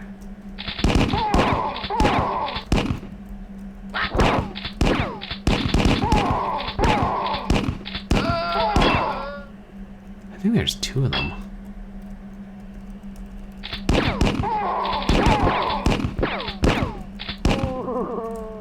Okay, we got one.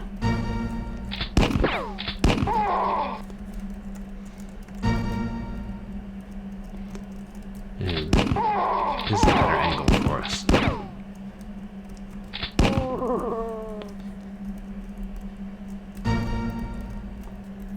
Yeah.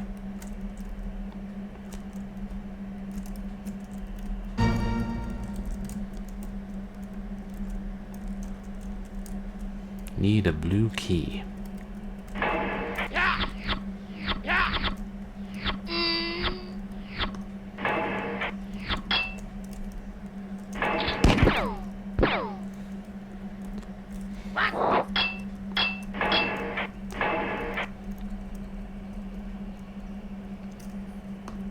Come on, where are they?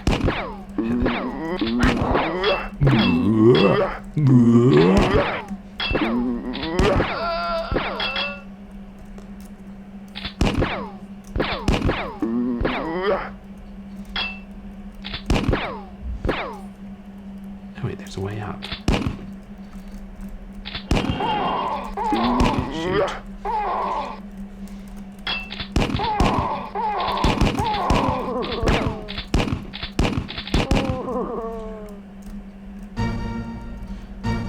I heard something shift, like stone sliding. Wonder if that means a bunch of enemies are going to pour out and start attacking me. Ooh.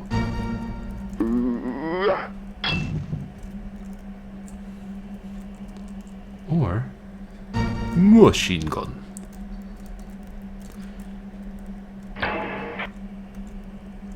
Okay, now they'll pull out and start attacking me. Oh, how high up are you throwing that axe from, lady?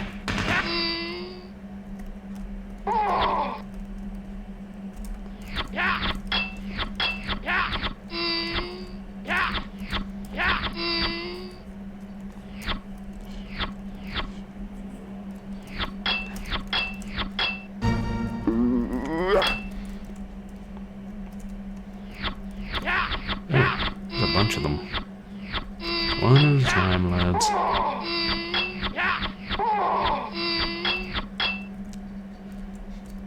These flashing mugs.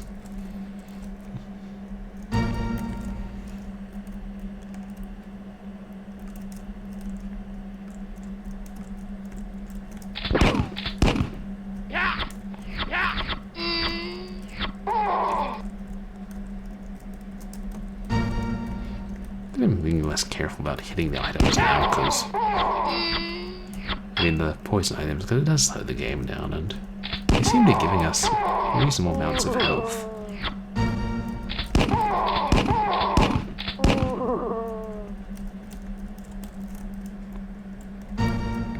A decent apple to mushroom ratio, if you will, which is what you want in any good salad.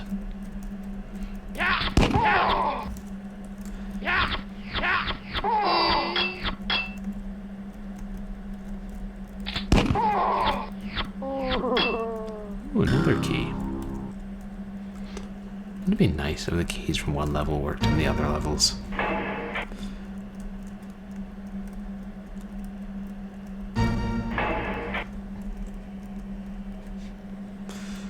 Well, we don't need it, but we ain't coming up here again. Seriously, mushrooms.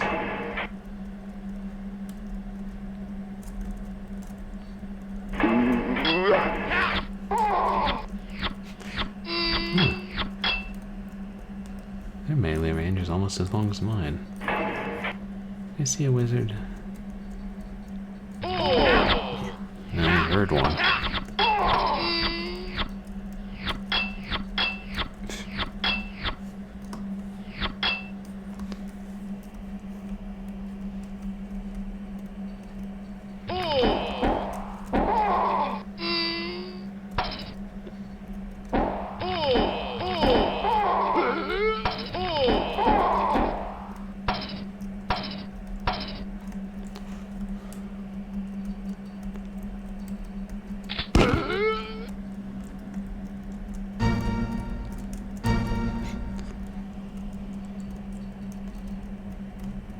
Staffs give you 5 shots.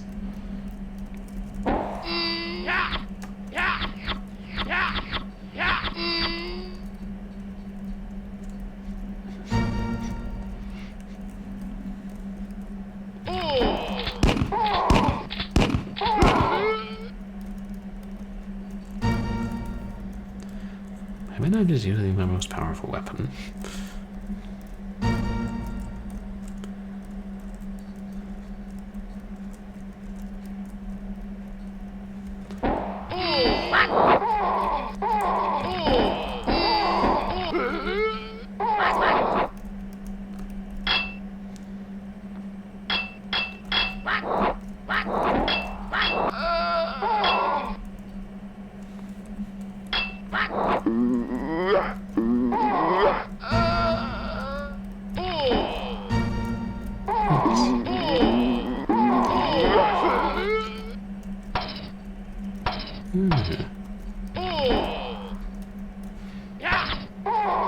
Shoot.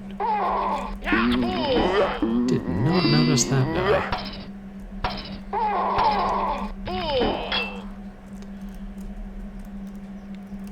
Just then.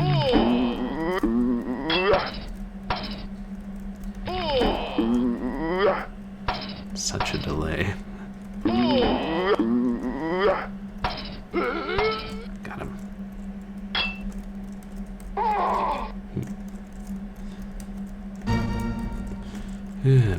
Imagine losing a life to mushrooms or drink.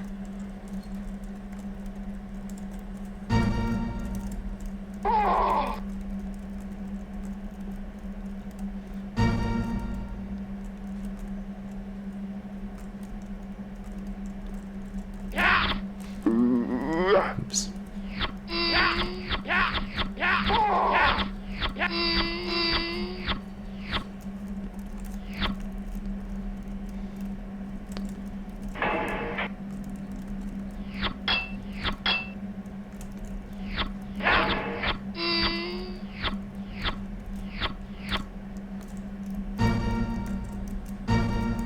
I wonder if we're going to get to a boss soon. I wonder if this game has bosses. I kind of hope it does.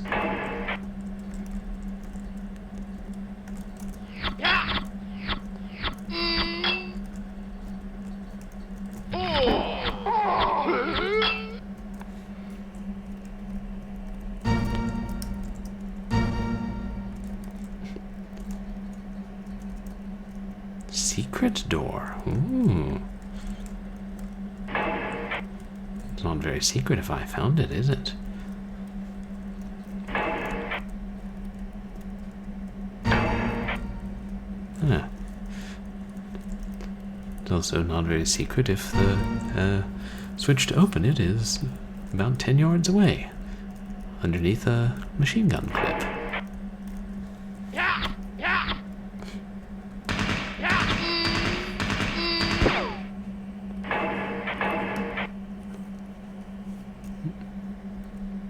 What is that? I accidentally pressed the wrong key and it flashed for a moment.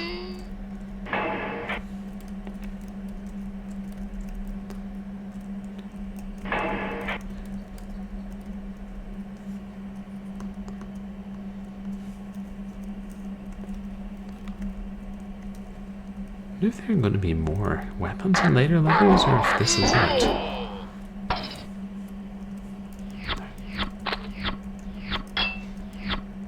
Yes, aiming is definitely the enemy in this game.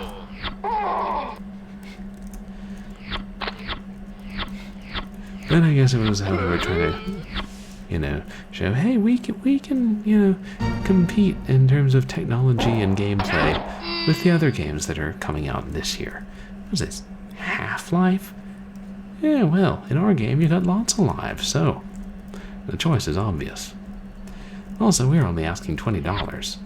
This AAA game's $50. You really think you'll get 2.5 times as much enjoyment out of one of those? Not bloody likely. Hey, I should write sales pitches for late 90s shareware. If anyone's trying to share any late 90s shareware, let me know and I'll write your sales pitch. For a moderate fee, of course. I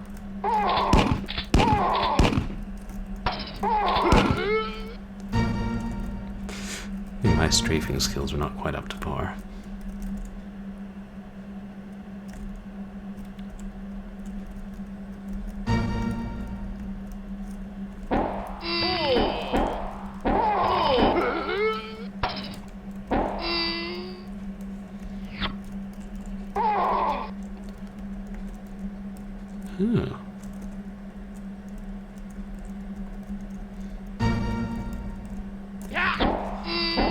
This could be interesting. I'm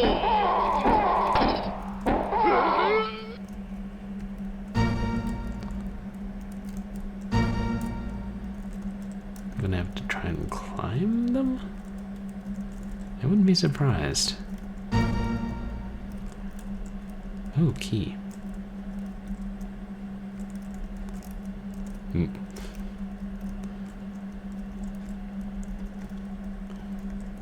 Try a different approach.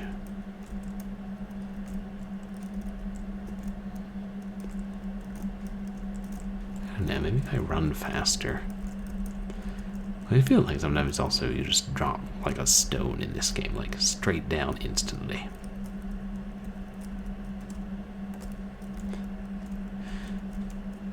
Yeah. There's other games that feels a little more gradual.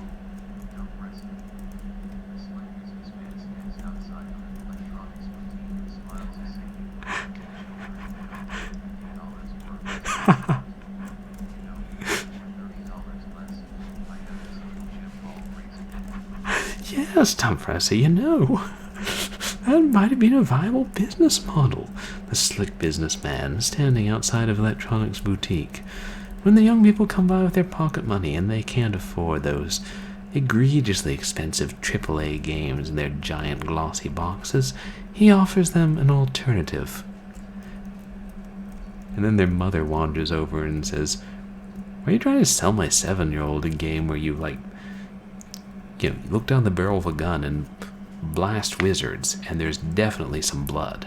And the businessman says, "Oh yes, but we're not like those games that are rated M by the ESRB. Why, they didn't even rate our game, so you know it's suitable for your young ones."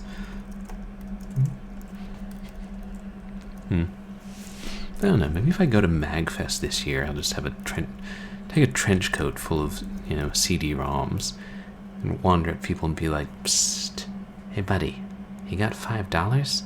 Yeah, well, I got a boxed copy of Cyber Swine for $5 if you're interested." Where did I get it?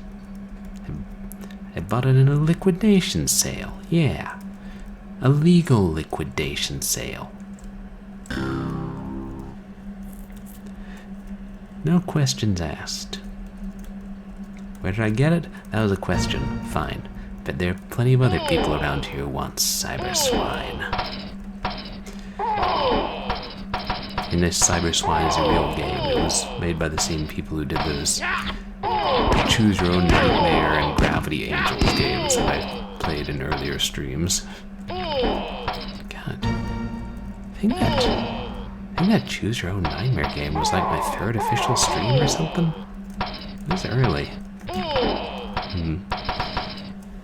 Okay.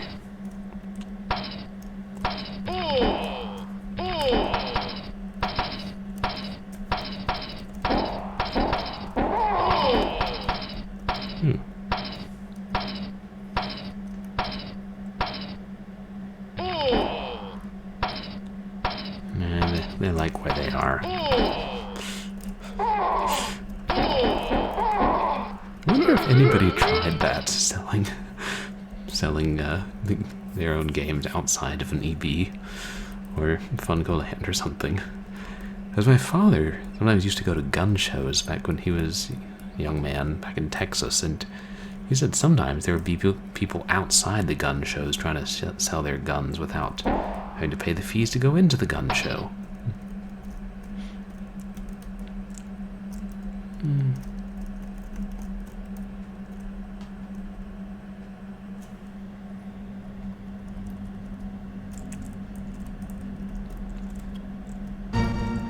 Maybe I didn't hear them die, but I don't know. They're awfully quiet.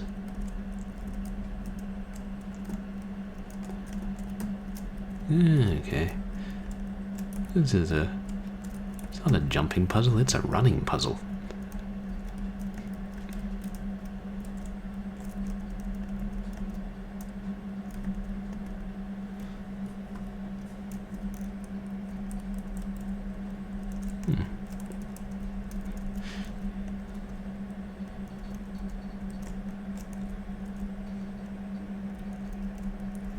Right, now I have to go to this one, maybe? Ooh, I wish I could save. Ah.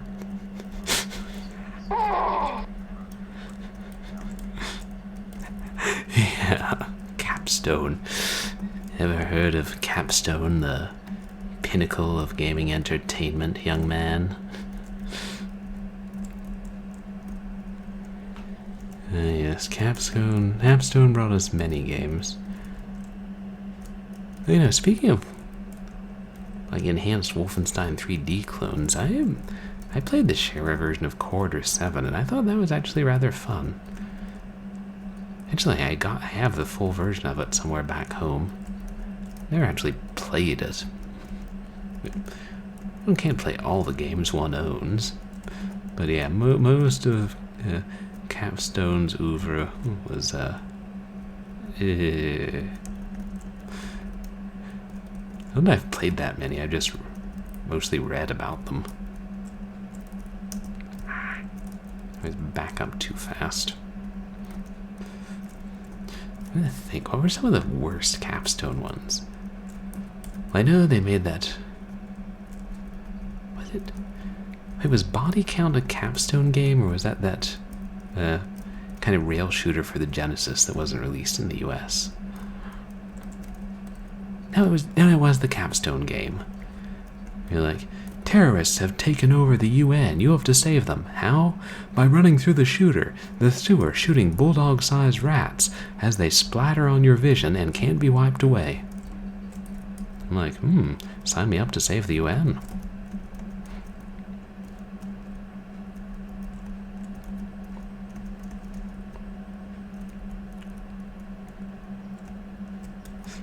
Was I hovering on the edge of that one? Did I hang out on my chin off of that block?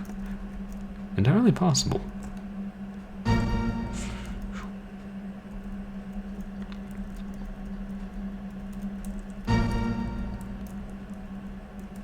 There, I got both of them. 2 barrels of milk up here. Why does this worry me?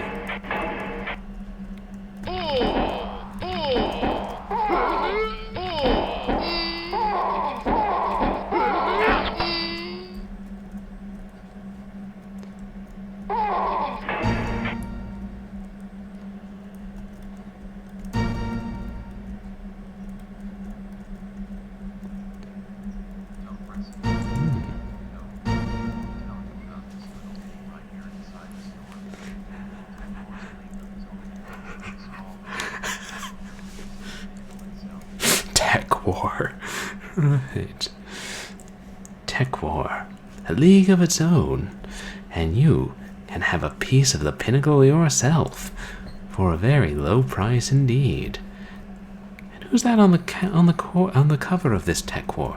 Why, it's Captain Kirk. You look like the sort of discerning child who likes Star Trek, and I'm sure your father or mother has showed it to you. Why, this game isn't Star Trek, but that does look like Captain Kirk on the cover. Oh.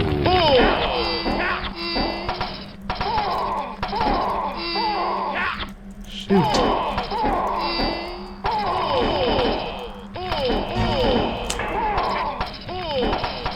And milk time.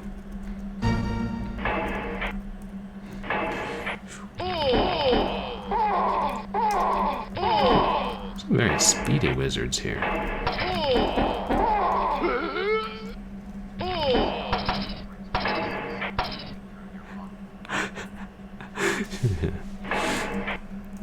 Yes. As they dig through their pocket, the salesperson hastens to remind them, Tech War, it's certainly cheaper than this Duke Nuke Them 3-dimensional, and you've played the first Duke Nuke Them, and how much better can the one in the 3rd dimension look? The first one was so 2-dimensional it was practically 1-dimensional.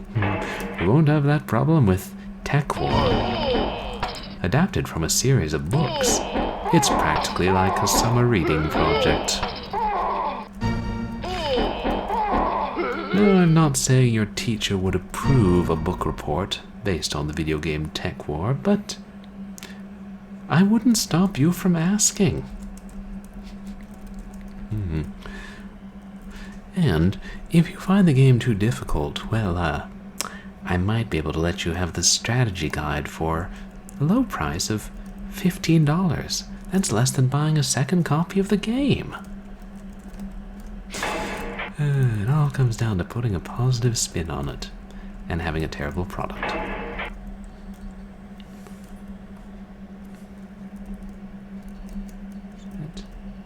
And those are drinks. Those are apples, yeah.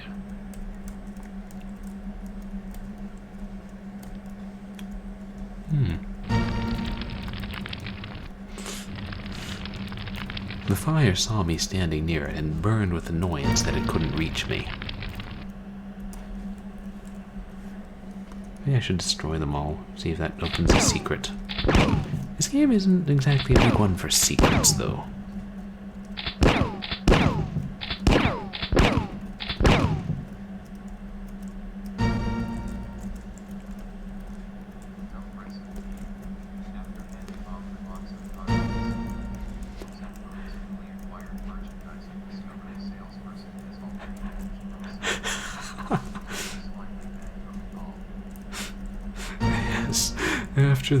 After the young person secures their game,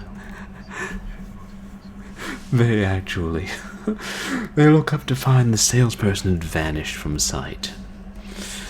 The salesperson tries not to think about the fact that the child has just been saddled with, well, a capstone, and that this may be the last game that young person ever plays. Because some games are enough to put anybody off gaming. No, I think this could be really fun, like a sketch or a short film or something. Or heck, even a series. Yeah. I don't know, maybe I'll play one more level. Shifty salespeople trying to sell subpar games.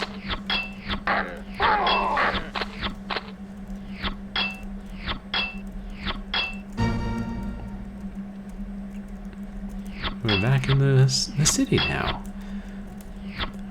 Yeah, we were going underground and deeper underground, and now we stopped being underground.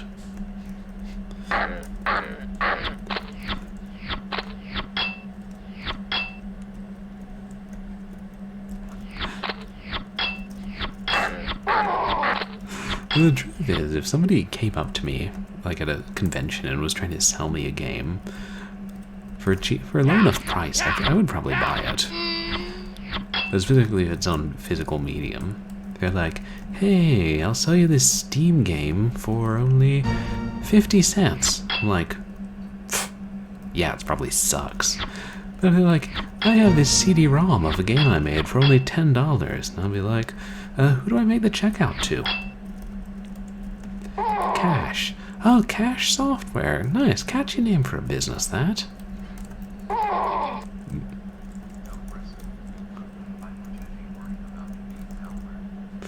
Oh, yeah, actually, I didn't think of that. That's a very good point. It could be malware. You know, somebody really wanted to, like, steal a bunch and infect people's systems with malware. But it would still have to get past a virus scan, because everybody has a virus scan these days. But they could program a whole game just to bundle the malware with, and then tell people, oh, you know, it sometimes triggers false positives because it's a small indie game and antivirus programs are finicky. Don't worry about it. And then they would be called Capstone Software. Yeah, wonder what ever became of those goons. Doing 50 to 20 in a federal penitentiary, I believe. Yeah. Okay, fine, I'm getting the milk. I mean, a couple of times I've bought games from indie people. There's one called Protostar, but it wasn't. I got from MagFest. These people were selling on DVD-ROM, and it was, but it wasn't the Protostar everybody knows. I think it was like circa 2012. Shit, that was 10 years ago. And hey, Yahweh Says Die, how are you doing? Yeah, Capstone Software, I think they were the ones who, like, released games, like, decent freeware games, but by all accounts, but then they were connected to some vaguely malware server, like David and Goliath, and Nicky the Ninja. Yeah, Nicky the Ninja was one. I think that was Zango, unless I'm confusing two different things. I wouldn't put it past myself. But yeah, maybe the shady malware programmers are hiding out in Cancun, wishing that they were in America, in prison instead. Wow, for somewhere that a lot of people vacation to, Cancun doesn't sound fun.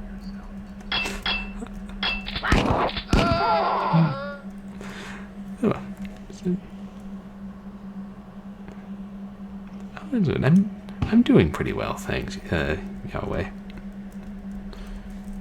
Having a decent weekend. Kind of actually having fun with this not-so-good game. I mean, it's definitely playable.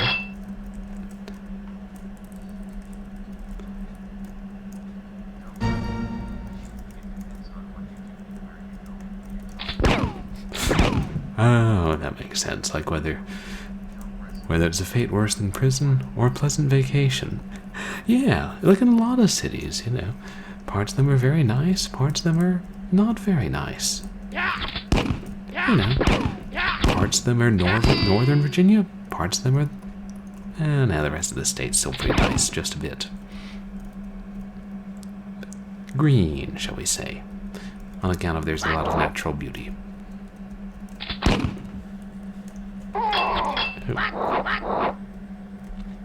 I can't tell if they're saying what or they're just sort of quacking at me. Put down the sharp object, Ethel.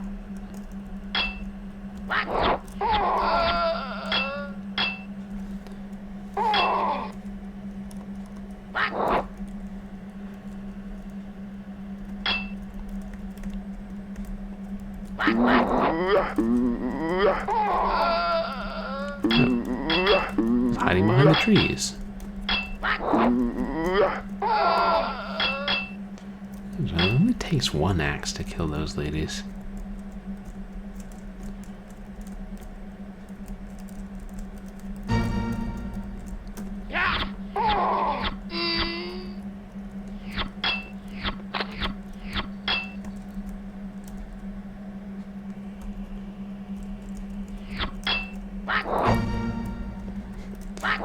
I wonder if there are only a couple of types of levels in this game. just repeated over the course of 10 levels.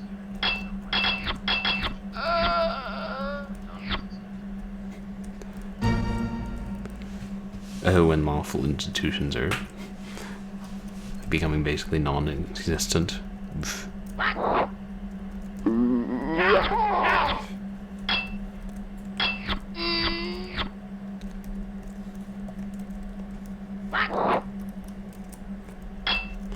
I swear, these little buildings don't exist except for people to stand on and throw axes.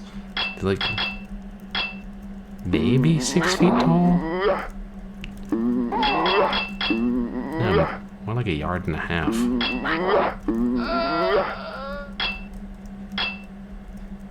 No, okay, now that I get it, I can see it's right about 6 feet tall.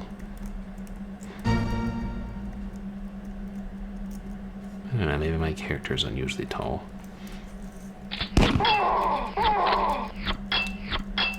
Oop, there, I see him.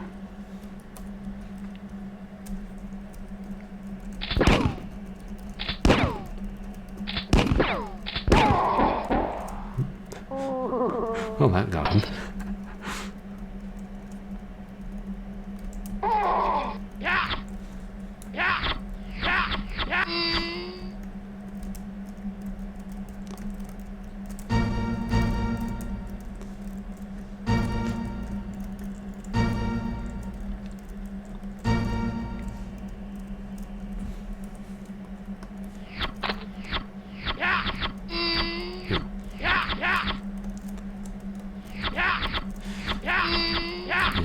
At least they're not very good about surrounding you.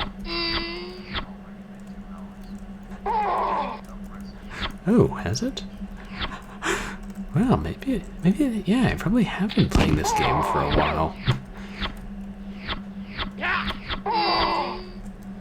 Hadn't really been paying attention. It does tell you how long you've been streaming in OBS, but A, it's, only updates about every 20 minutes and is usually behind, and B, the game is blocking it.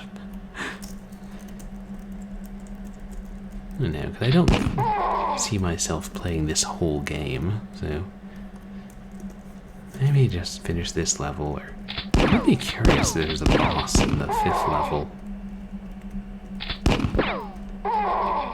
Okay, he's not up there, they're on the street level.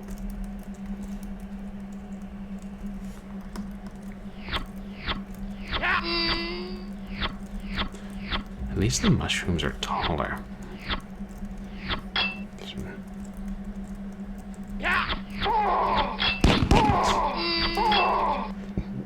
Excuse me. Where are they?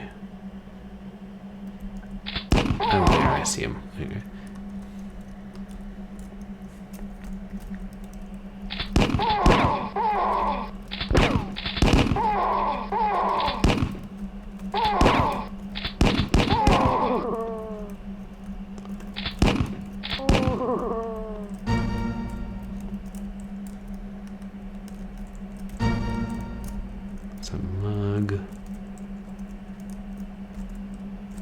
That's a bag of peas.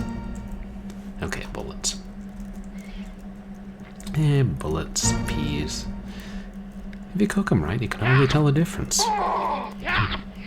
Maybe if you cook them wrong.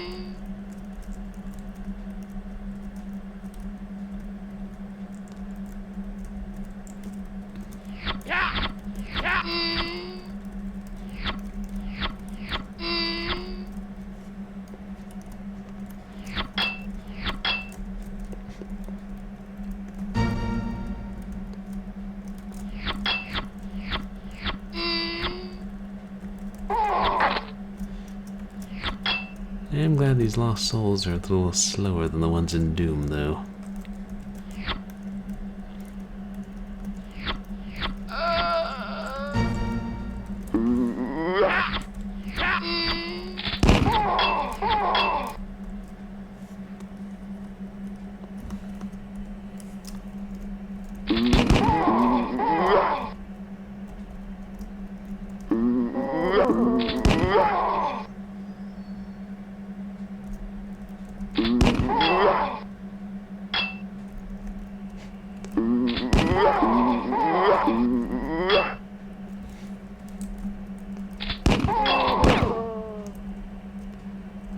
when the game really gets tricky is when they're far away. Yeah. But I guess, you know, they're playing to their strengths. Those are... Alright, musketeers. It's like in a... Oh yeah, it was Symphony of the Night. I think it was like... There's something like...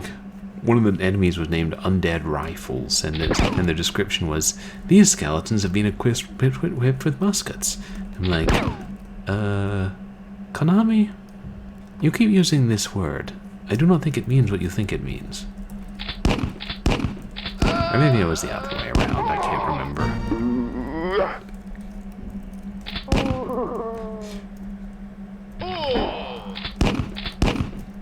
Okay. Kill the wizard, grab the milk. Did I say kill the wizard, grab the milk? I meant grab the milk now. Which was... if I can find the milk.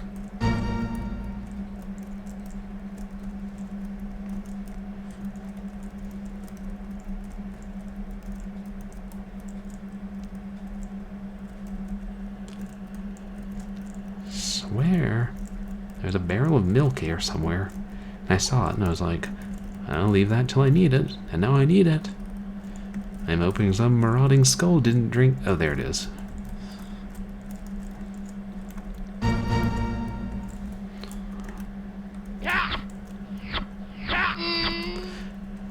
Because that's true in real life too. I hope that some marauding skull didn't drink the milk I was saving. Because then I'd be forced to question, how did the skull get into the fridge? Then you start to wonder if he had some help.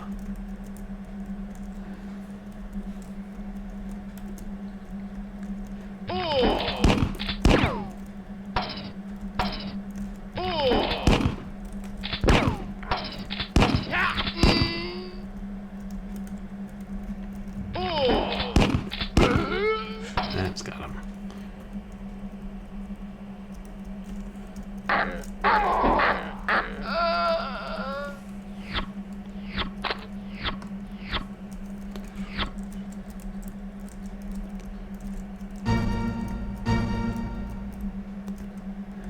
I swear, it's like it. With this game, every time you pick up ammo for a weapon, it changes to that weapon.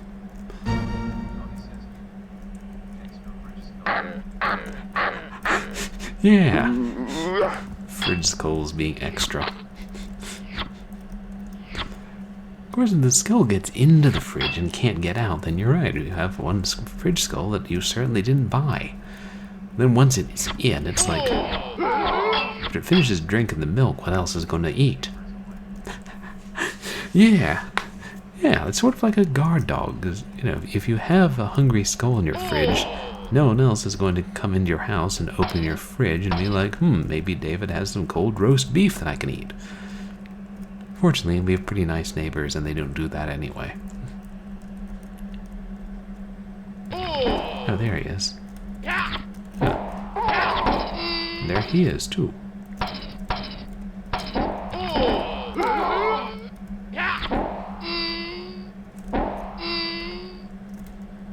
Since I got to. Or 2 stabs to pick up.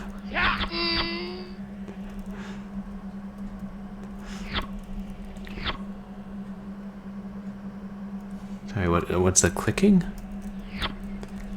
Oh, is it? Can you guys hear me pressing the keys? Maybe that's it? I'm not using a mouse in this game. Yeah, I was saying earlier, the mouse control is there, but it's the way they implemented it's particularly difficult.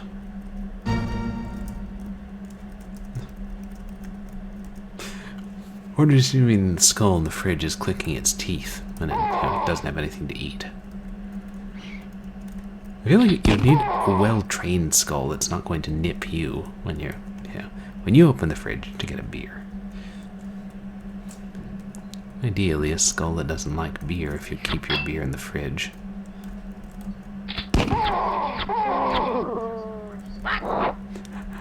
Yeah. Yeah, what's that clicking noise in the kitchen? Oh, it's just our fridge skull. He does that when he gets bored or he's hungry. We forgot to feed the fridge skull. It's like maybe he only likes specific things like maybe he only likes something so repulsive, so horrific that nobody would ever consider eating it. Maybe he likes raw onions. So then it's like, you know, put a raw onion in the fridge every day, and that's, you know, the skull will be contented with that. And he won't, you know, he'll leave your cold roast beef alone. But he got in the fridge in the first place to drink the milk, so he's going to have a second milk fridge, and there's no way to keep the neighbors or the bulldog-sized rats from the UN building getting into that. He needs something else to guard that. I'm thinking a chain with a padlock.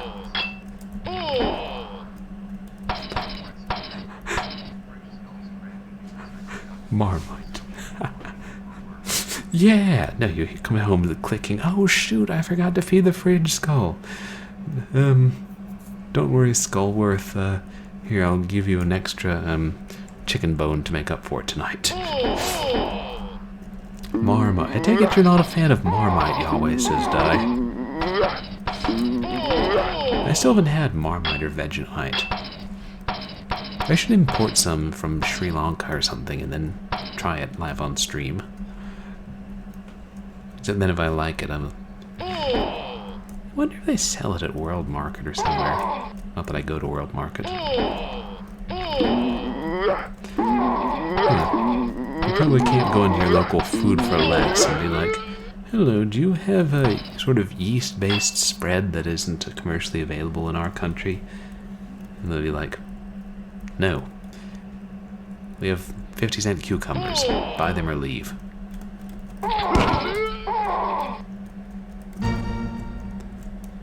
I got two staffs, why am I? Anyway, I think I saw more milk not far back.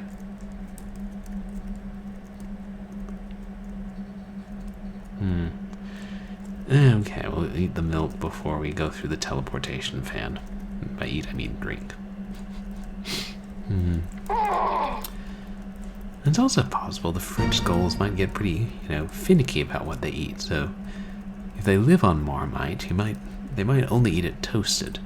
And if they like their toast crunchy, then, I don't know, maybe if they, you know, you leave for work early, the fridge skull is still asleep, you put in some Marmite on toast.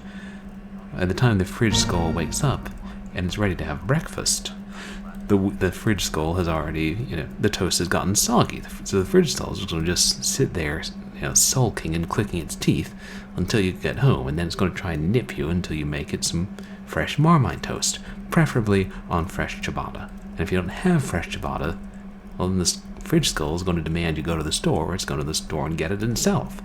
And considering that fridge skulls don't have wallets or purses, this could lead the police back to your house asking you why you have not been feeding your fridge skull, and, you know, charge for, negligence in owning an animal, except that fridge skulls aren't animals, they're people. Sort of. But, thank you, Yahweh says die, I appreciate that. Sometimes I just make up nonsense.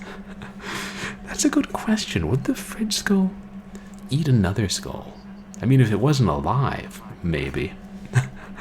You know, if it was just, you know, an ordinary skull of something dead, then the fridge skull might be, oh yeah, that's not that different from the, you know, the whole chicken I ate. A bit low on the meat, but bone is bone. I don't know if the fridge skull realizes that it's bone. Like, how much brain does the fridge skull have? And it's also, we don't want it to get the ideas that, oh, if it can eat bone, then it's like, wait, there's bone in that human who keeps feeding me. Yes, if he doesn't give me my Marmite ciabatta toast, then maybe I'll nibble on his femur in the night. We gotta figure out a way to make sure the fridge skulls don't push their way out of the fridge.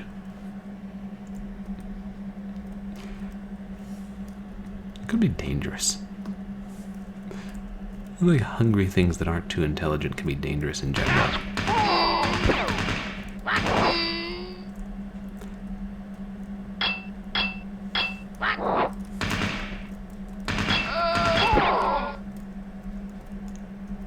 Can I slide? I'm gonna slide past the AK-47, but use so much of it, I might as well just grab it. I don't know if that's actually an AK-47, but it's a machine gun.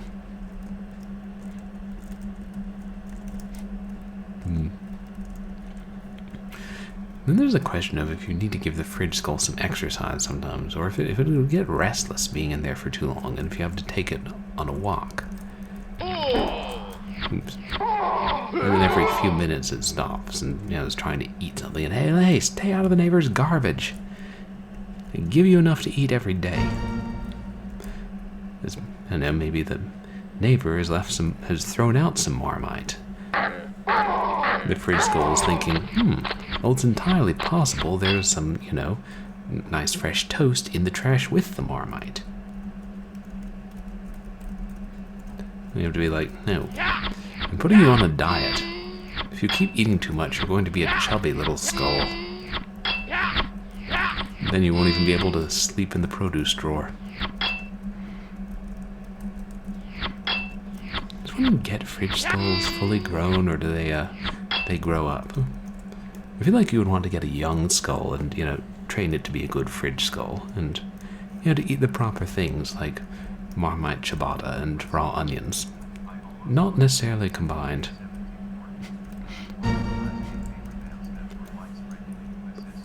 Oh, it might be an AK-74, which was one of the last revamps of the AK-47. Yeah, you know, if we're going off my theory that this game is Russian, that would fit.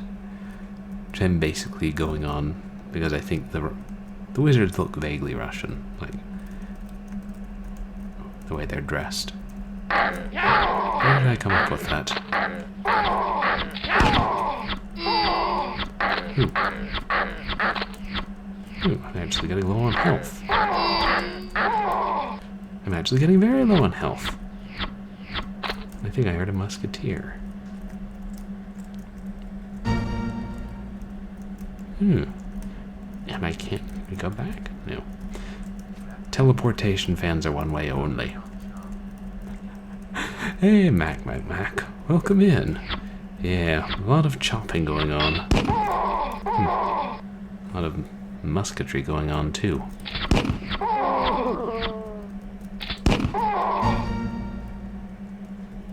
That's what I wouldn't give for a nice barrel of milk. And how's your weekend going, Mac?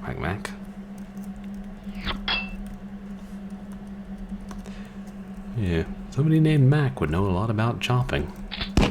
Because knives. Also mummies, who work with babies and commandos. Oh, that's great. Glad to hear it.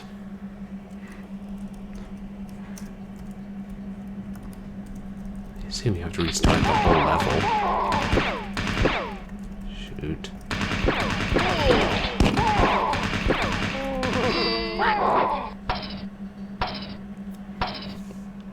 Oh well, we died. Attempt 2.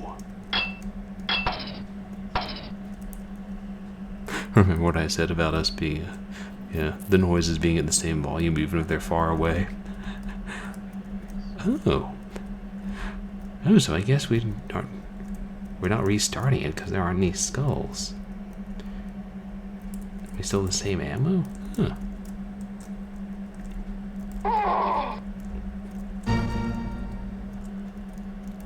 And the shrooms are still there. Gotta have the shrooms.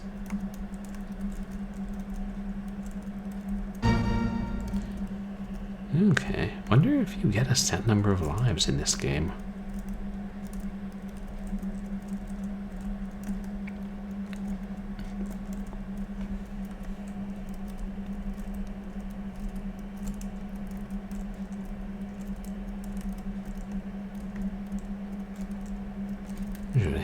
teleportation fans still work.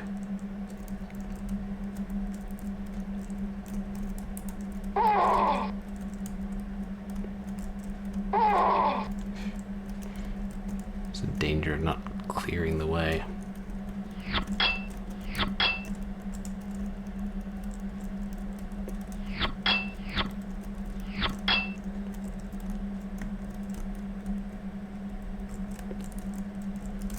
Oh, staff. Yep. I didn't use the staff.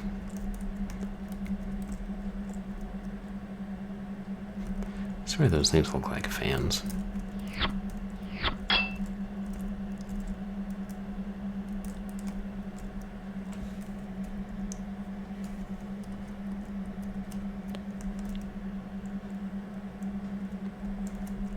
Oh, good.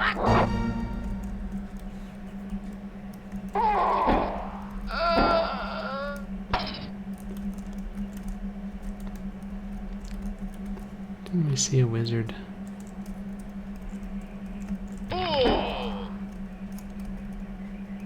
Oh, okay.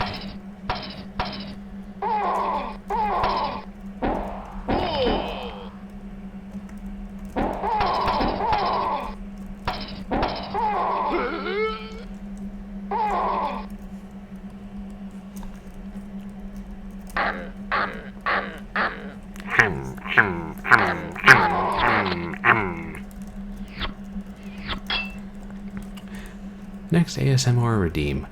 Raising dead fridge skulls.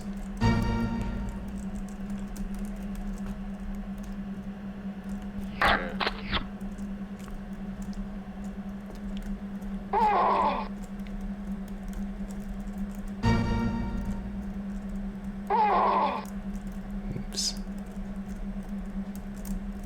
Can I get up here and grab the staff?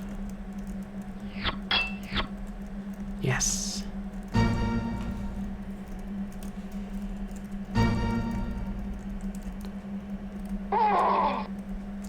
So grab the mushrooms, even if I don't want to.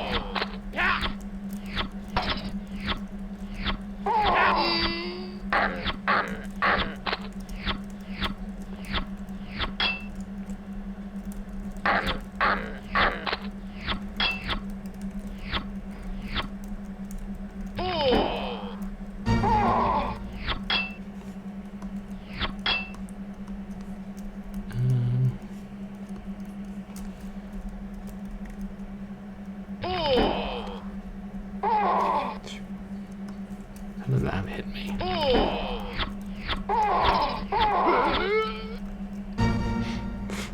Well, I think it might actually be more effective to just charge them and hit them with an axe. What was that? Oh. The spike trap. Which I think just appeared.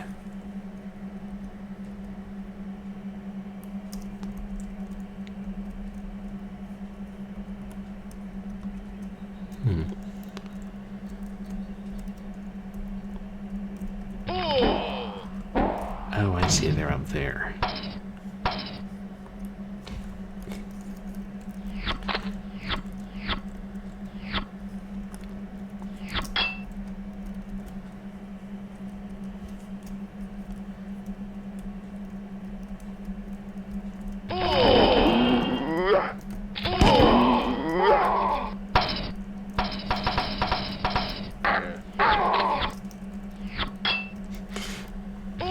Skulls definitely have blood.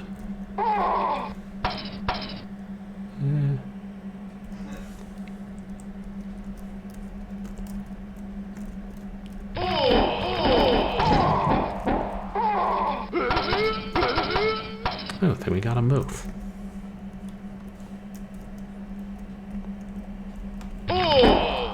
There's more.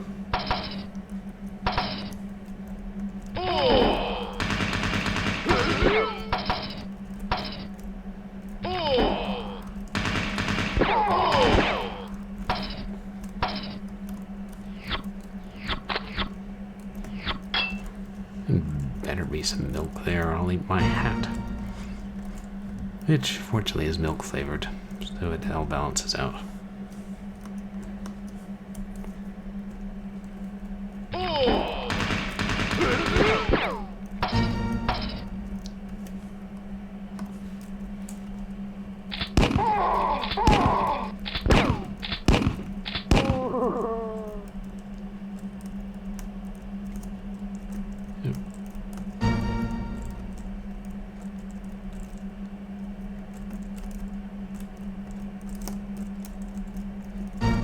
Oh, I saw milk.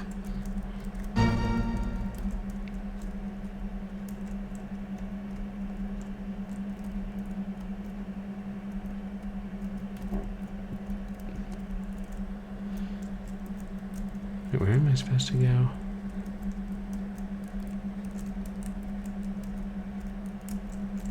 Okay, that was where I came from. Yeah.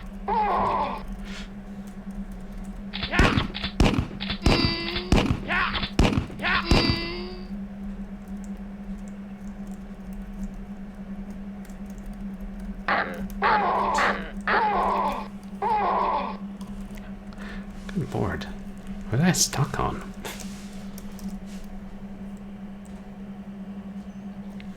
Look at all that blood. I think it's still eating me. Okay. I wonder if this would be my last life. Or if you can just keep going as many times as you want. I would check the documentation, if I had any.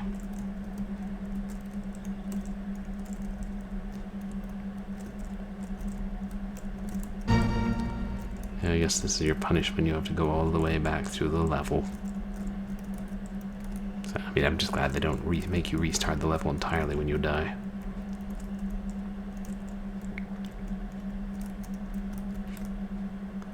See? So anybody can beat this. Given enough time, even your 5-year-old can beat Raising Dead.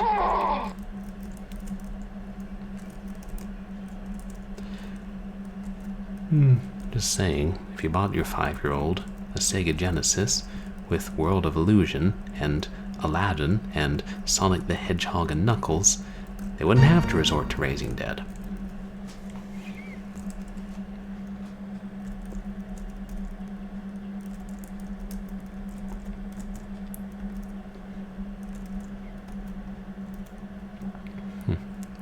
I'll say one of the things with games not coming on physical media as much, especially computer games, is they're less exciting to give as presents. Like, or to get as presents. You know, if it's not, you know, a big box or at least a CD. It's just, oh, here's a code. It's like, yeah, that, I know it's one of the best games ever made, but you could have got me a boxed copy. It's like, sadly, they have not yet released it on a box copy. Limited run games, please fix that.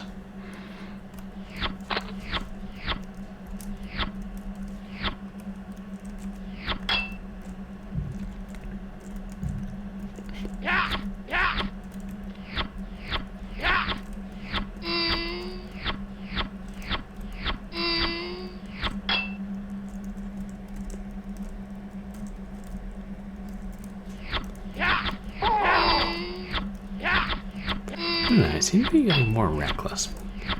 It's also something about being in the open air level. The cityscape. A city which you can't escape.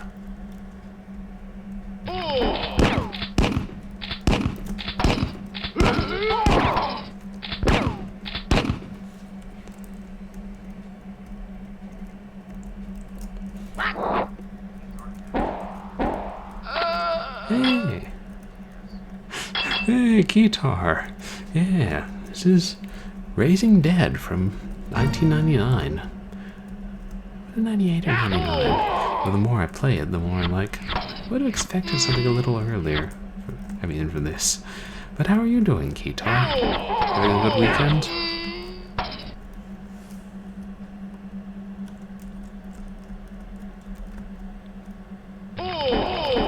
There's two of them.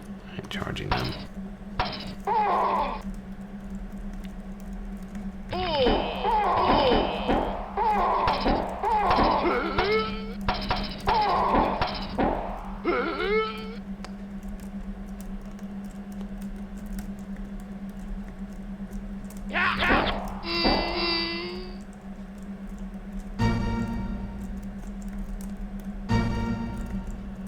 there a barrel of milk back there? Yeah, well, I'll get it if I need it. Which I won't if I keep chowing down on apples.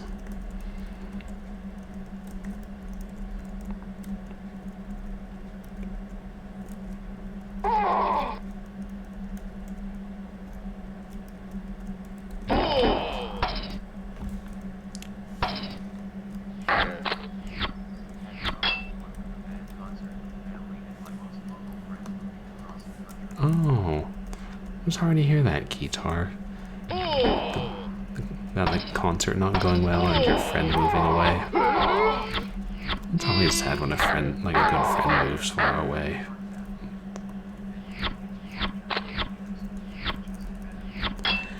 Yeah, I know there's some really rough, large-scale news.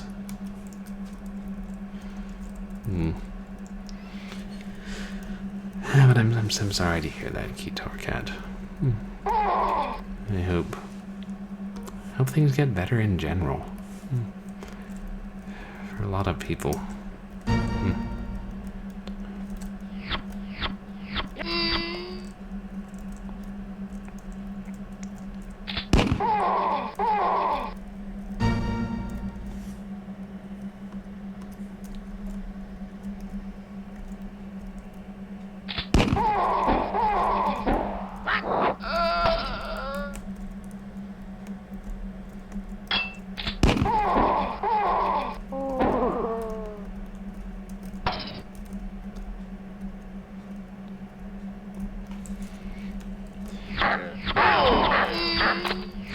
Where the hell did that skull come from?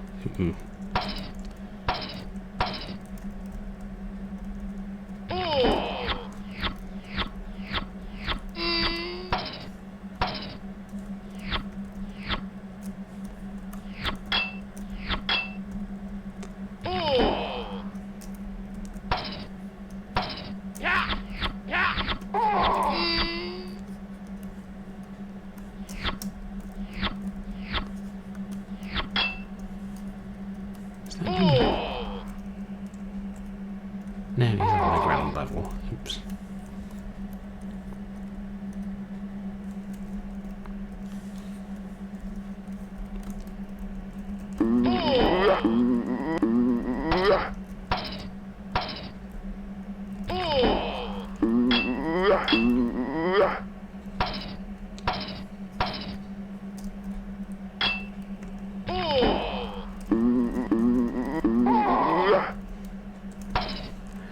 That's not worth it. Oh, I killed him though.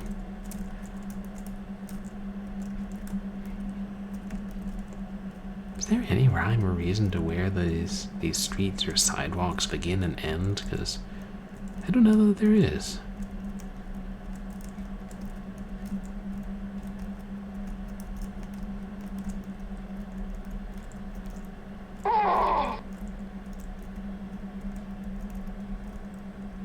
There. Barrel of milk.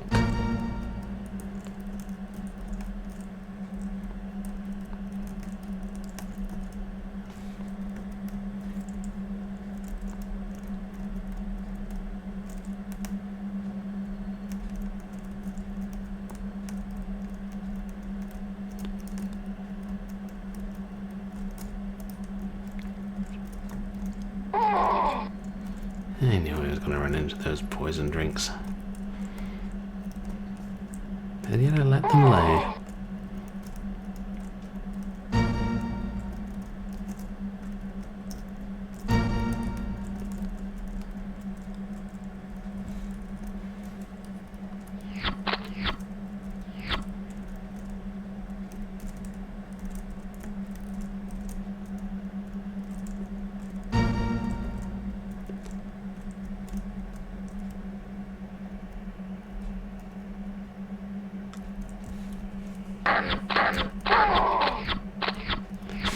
I saw them appear just as I was falling. Is it? Oh. That's a somewhat shorter level. Okay, I'm gonna finish this one and then call it a night. Which I believe puts us halfway through the game, and I really hope there's a boss. But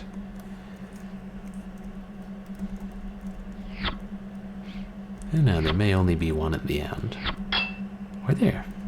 Was it? Yeah, it was Alien Cabal, which we played right around the time I was getting affiliated. That was a Doom clone, and that didn't have a final boss, and only 10 levels.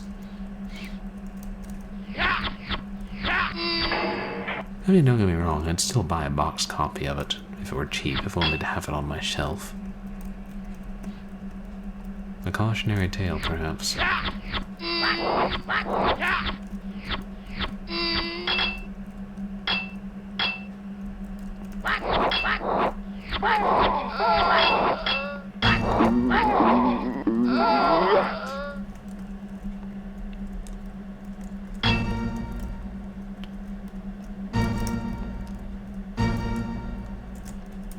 Yeah, you can run backwards and forwards, but not when you're turning.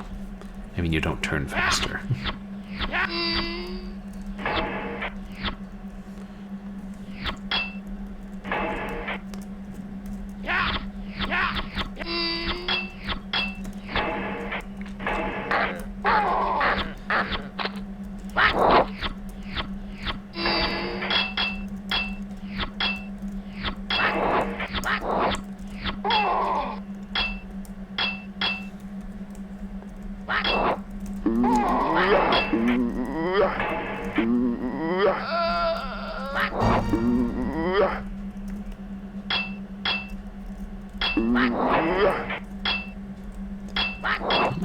I should keep dodging. Oh, there, got her.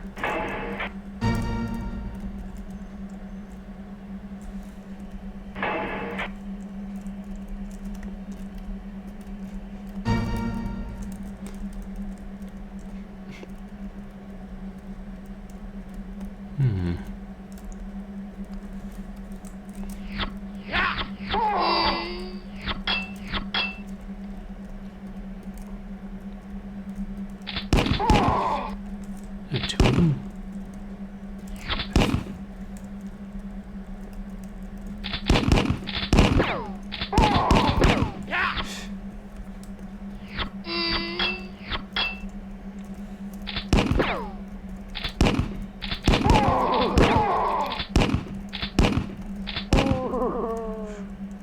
Got him. At least they don't drain your health that fast.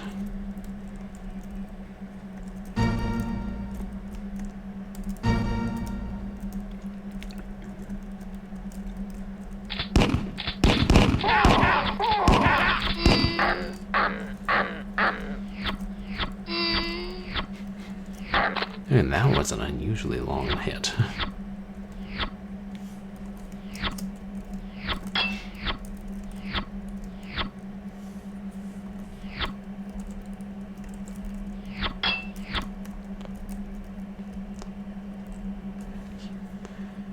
Maybe on the draw distance in the darkness.